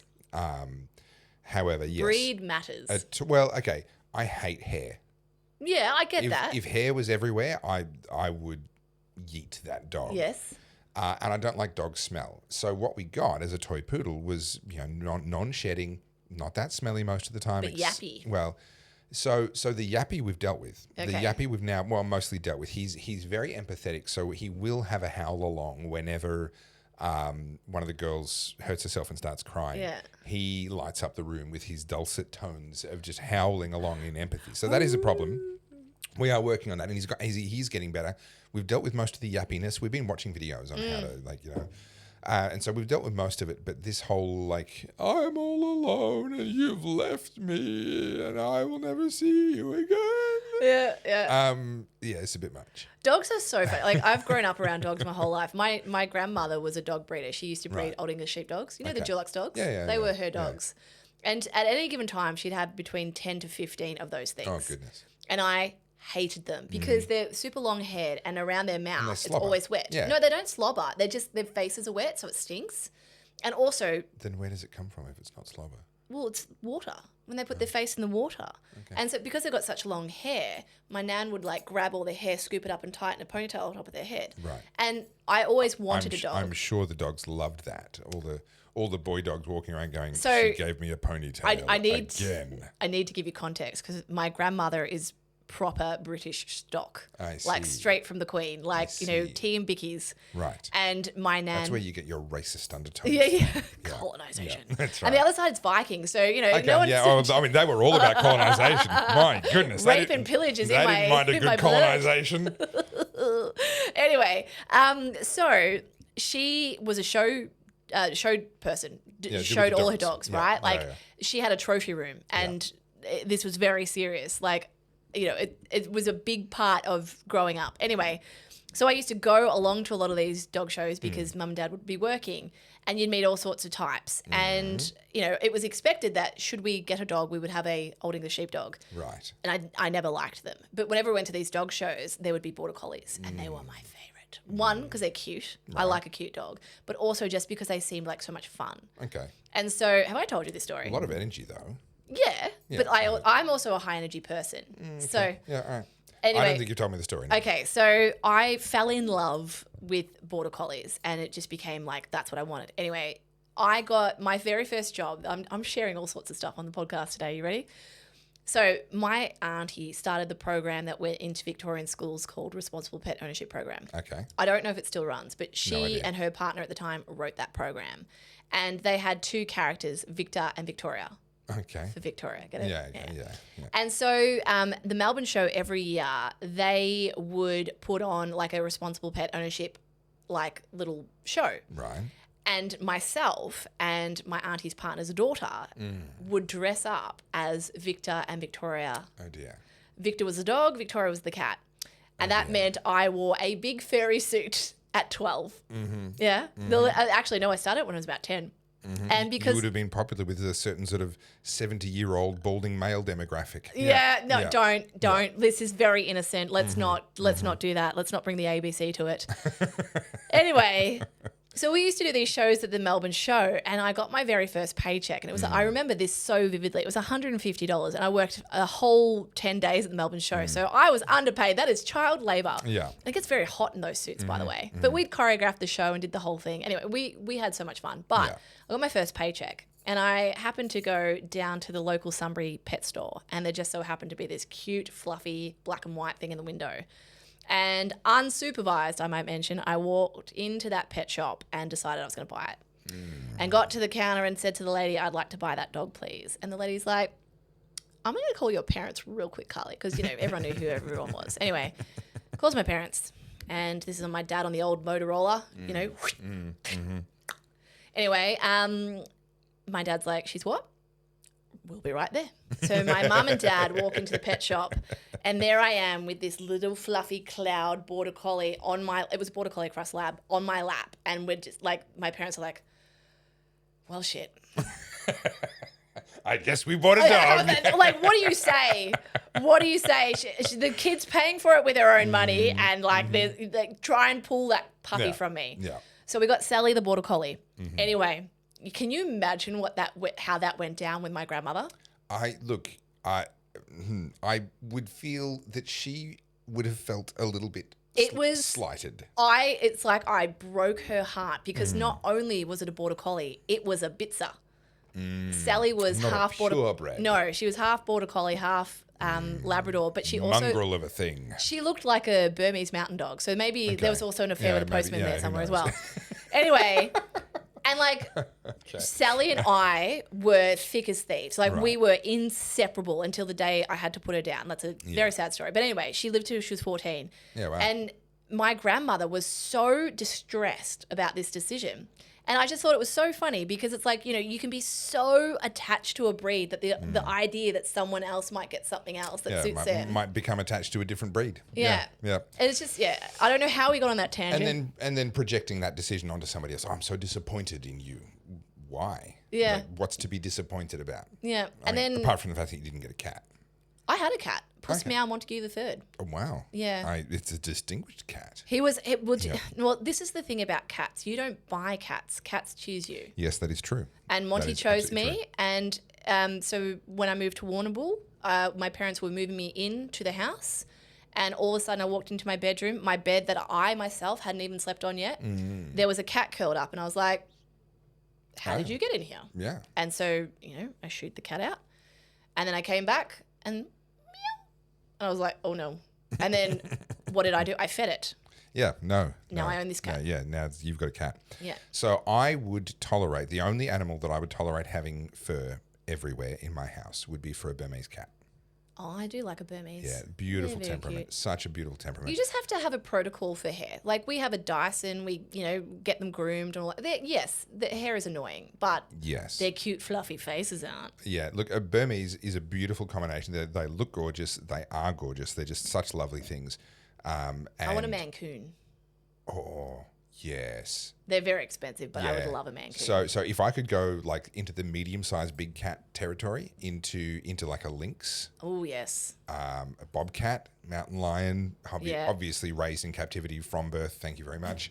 That kind of territory I would also seriously consider. But failing that, Burmese would suit me right down to the ground, and that is For those who don't know what a Mancoon is, sorry, is it a Maine Coon? Mancoon? Maine, M-A-I-N-E. It's the state, Maine Coon. These cats Yeah. are so cool. Yeah. They're big Yeah. puss meows. Look And at them. the little tips on the ears give you a bit of an indication that there's still some remaining. There's a bit more of that lynx. Look at that one. Yeah, I mean that is just gorgeous, isn't it? That's a good-looking pussy cat. It's got a proper like lion's mane. Doesn't on it? Like that's a step away from being in the jungle. That's yeah. Do you know what I actually really want? I feel like border security would give me a bit of a hard time. Is I want a baby African elephant. That would be my absolute wish. You do know that a baby elephant is for life, not just for Christmas. Yes. You have to feed that thing, and it will the baby part that's temporary.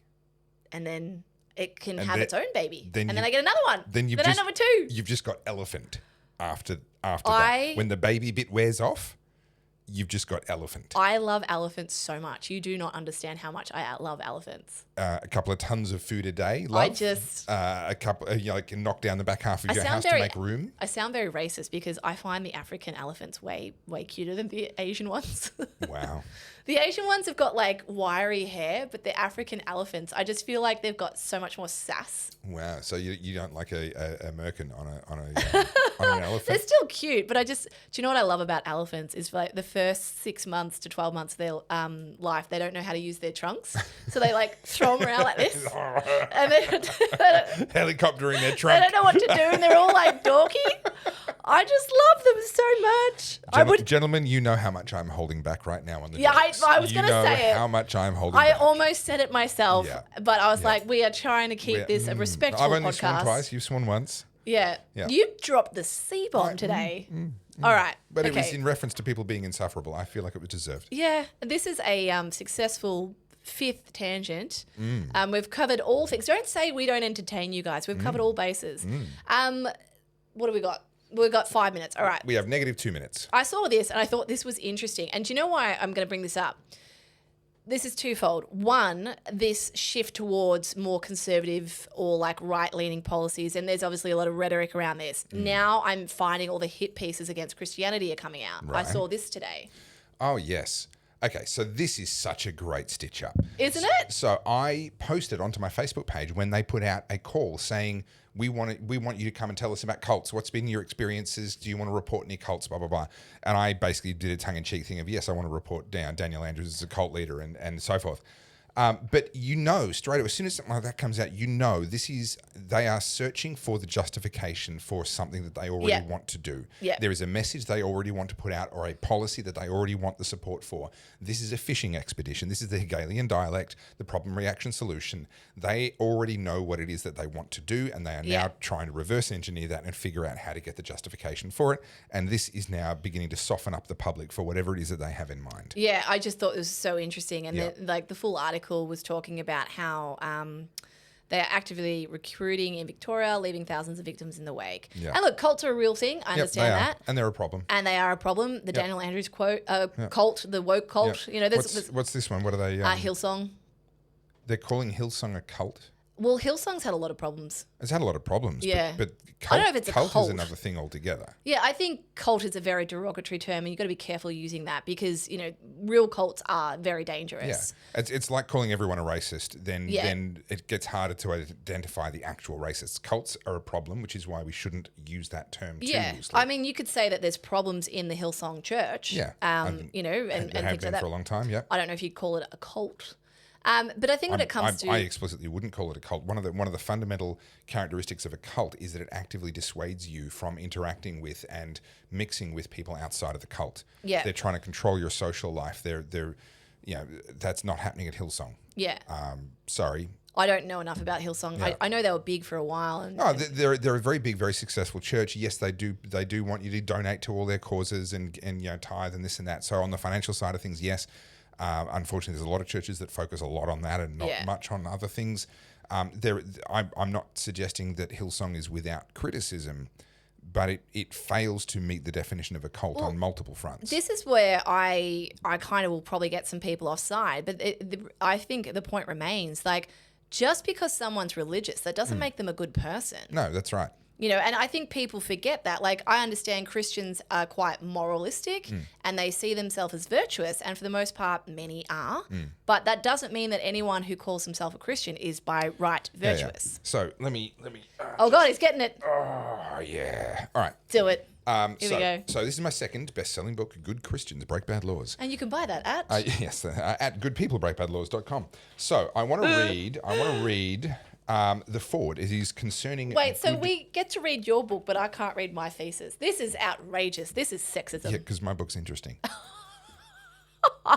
I'm going to throttle you in a minute. If you listen to popular culture, then you'll believe when someone says, I'm a Christian, that what they're really saying is, I'm better than you, or God loves me more. But if you understand your Bible, then you understand that nothing could be further from the truth. I am a Christian, when properly understood from the Bible, is an admission that I am not better than you and that I know it. I'm a Christian means I'm completely unworthy of forgiveness for my great sins and powerless to overcome them by my own goodness, but I'm forgiven by the grace of God alone and not because of anything I did to earn forgiveness. I then go on to explore that much more deeply.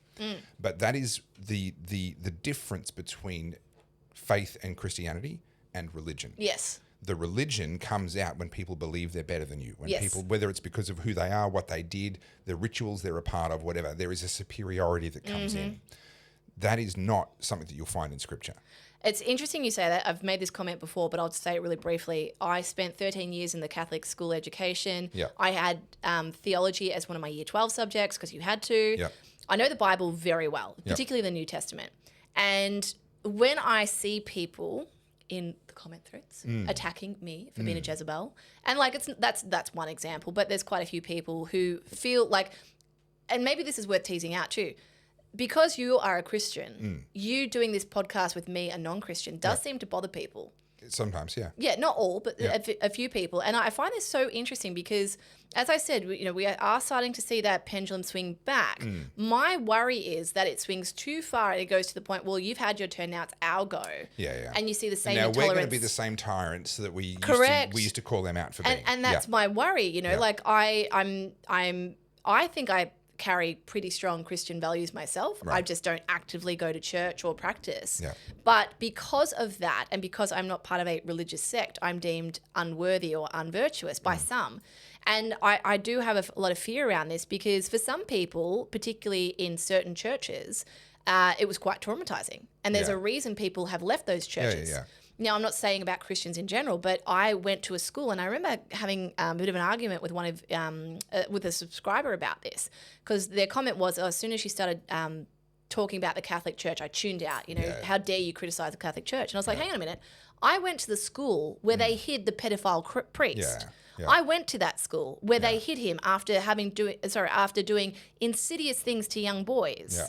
So don't you dare tell me that I can't speak about that because I saw what it did to the boys in my brother's year level. I know what happened there. Yeah. And that's why I despise Catholicism. I'm not saying Catholics are bad, but my personal experience. Yeah. And people be like, oh, they're not all bad. But I'm like, hang on a minute. I understand that. I'm not saying that they are. But what I'm saying is you need to respect that other people, particularly people who have gotten away from cults as well. Yeah. There's a reason they're nervous around Christianity. Yeah, of course. And this is one of the reasons why I try to break the mold and break the assumptions that a lot of people make about what it means to be a Christian and what a Christian is. Being a Christian is a belief system around how we were created, why we were created, the fall of man and the introduction of sin, and that Jesus Christ is the only way by which men can be saved, and the finished work of Jesus Christ on the cross. That's what Christianity is about. As a part of being a Christian, we are called to fellowship with other Christians. The expression that has taken is what we call church today. But that is, and I think church is a very good thing. I go to church every single week when I can, and I'm an active supporter and believer in church. Church, I believe, is a good thing. But someone questioning the church is a different thing to someone not being a Christian. And someone questioning the institutions that have used the name Christ and have called themselves Christian institutions, but have been filled with vipers and so forth, is very, very valid. Yeah. And as a Christian, we need to hold the church to the highest standard of anything and everything. I agree. There is no institution that we should be harder on than the organized form of Christianity, which is the church. Because what happens is, like, as I said before, just because someone calls himself Christian doesn't mean they're a good person. People can get, because there's bad people everywhere. Yeah. And bad people can get in there. I don't know enough about the Hillsong thing. I just read very briefly that apparently the guy who started it's a bit shady. But, like, that's a perfect example because that's how cults start too. People see an opportunity. They go in there. They coerce people who are vulnerable. And then it's usually got to do with money and sex. Money and sex. That's usually what cults are built around. And so you said that just because someone's a Christian doesn't mean that they're a good person. That's absolutely true. But I would also say that there's an awful lot of people that use the word Christian and apply that to themselves that don't actually understand what they're saying. Yeah. They see advantage, they see popularity, or they see a target market. Otherisms. Yep. They see opportunity for themselves or a way to make themselves seem better in the same way that a lot of predators will be out there as, I'm a feminist, women's rights, blah, blah, blah, right? They wear the label in order to cover the reality. That happens in the church as well. Yeah. But I think... That's just typical human behavior. Unfortunately, yes. And the church is not immune to that. But that's one of the reasons why anyone that is a Christian needs to hold the church to the highest possible standard, is because when that happens... people rightly say, well, if that's what Christianity is about, then I don't want a part of it. They're all hypocrites. Well, no, some of them are hypocrites. That's absolutely true. There's dodgy people everywhere. And unfortunately, people like yourself, to dismiss what you saw and experienced and what your brothers, classmates and what they experienced, to dismiss that simply because it didn't happen everywhere. Well, I'm sorry, it did happen. Well, historically, it's been shown it happened a lot. It happened in a the lot more than Catholic it should Church. have. It shouldn't have happened once, but it happened many times. And then in the case of the Catholic Church, and unfortunately other denominations as well to a lesser degree, the Catholic Church is the one we know the most about, there were individuals within senior positions within the Catholic Church who then actively tried to cover it up. Yes. That's the worst part. That's correct. That's that for me, because there are bad people everywhere. Yeah.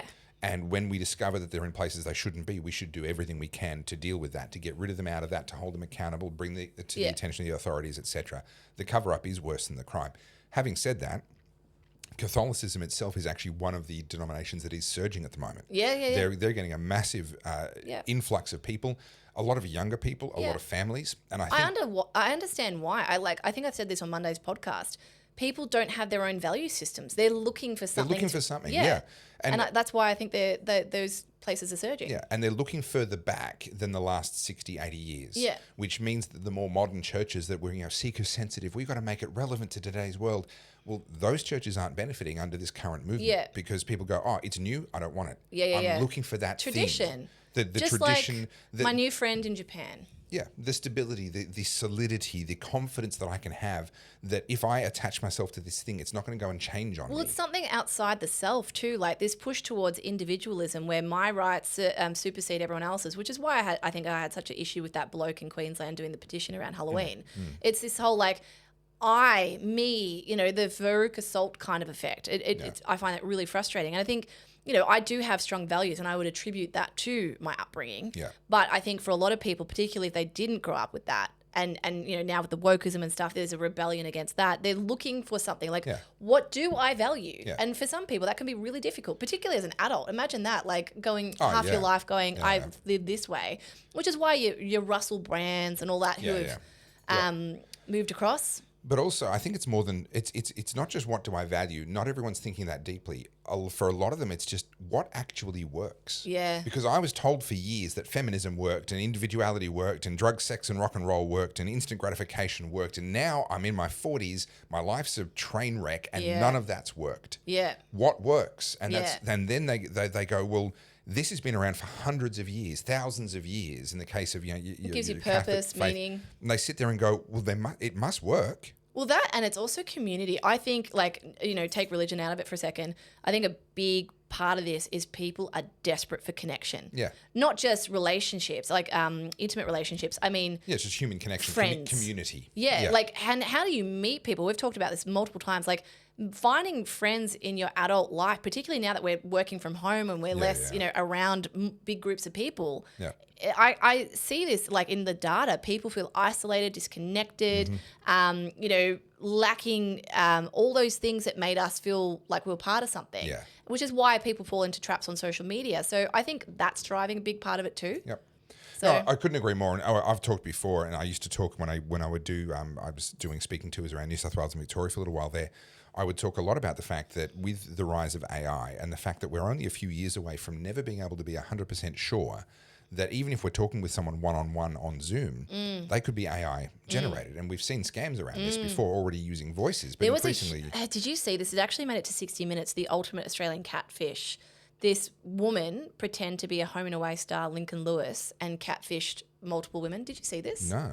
Like, I feel genuinely sad, and like, you know, we can all sit there and go, how'd you fall for it? But it was one of those moments like you see how evil that can be. Yeah. And that was exactly what you were talking about. Well, someone used, in this case, they used pre-recorded videos, which is a little bit easier technologically, but we're not far away from it being able to be done in a conversation in real time. Deep fakes and stuff. But they faked a video of a person in a high-ranking position in a big financial firm saying to one department head or whatever, do this and sell a bunch of things and move a bunch, authorizing a payment, I think it was. I have to go back to the story.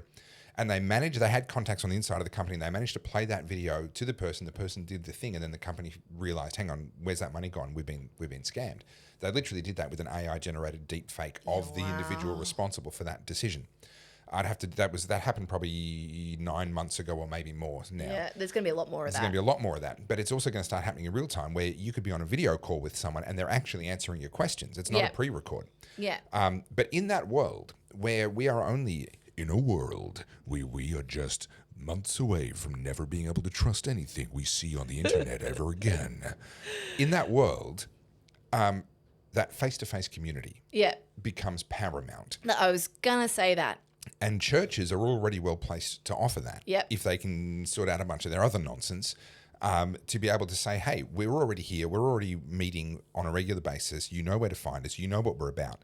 But also at the same time, putting aside, you know, my own faith, things like men's sheds, pubs, if we could get rid of the excise on alcohol served in inside premises.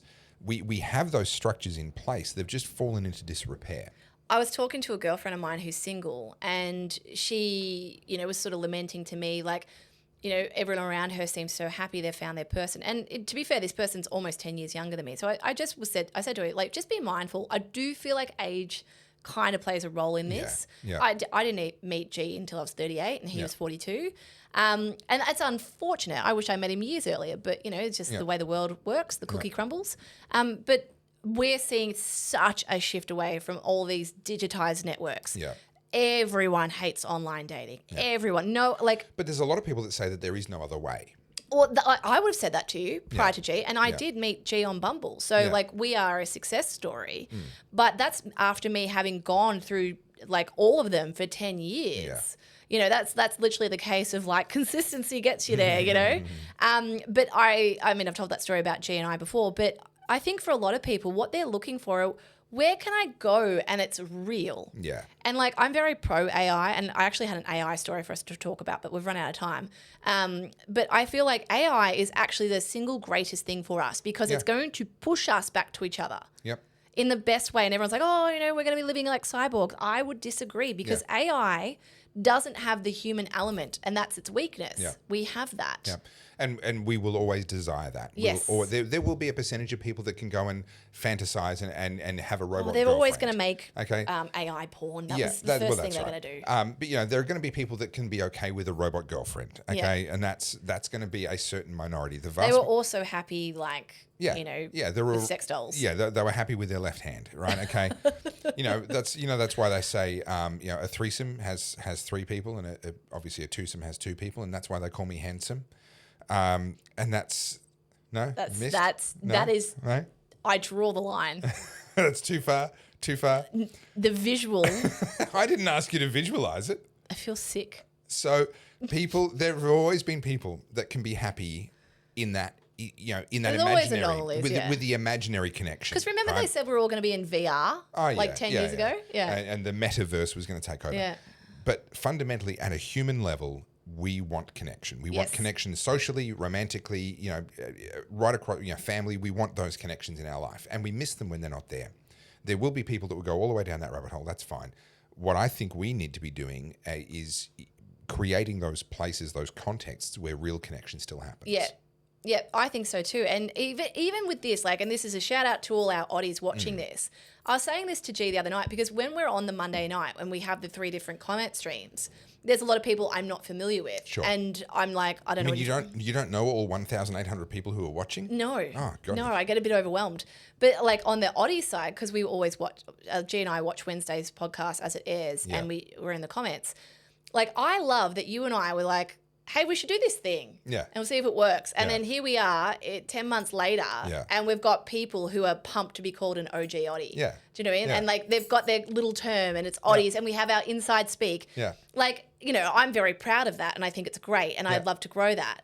But what doesn't that just show you how much we need that? Yeah, correct. And like once you're in it, you have your own vernacular, you have Yeah. your own isms in like.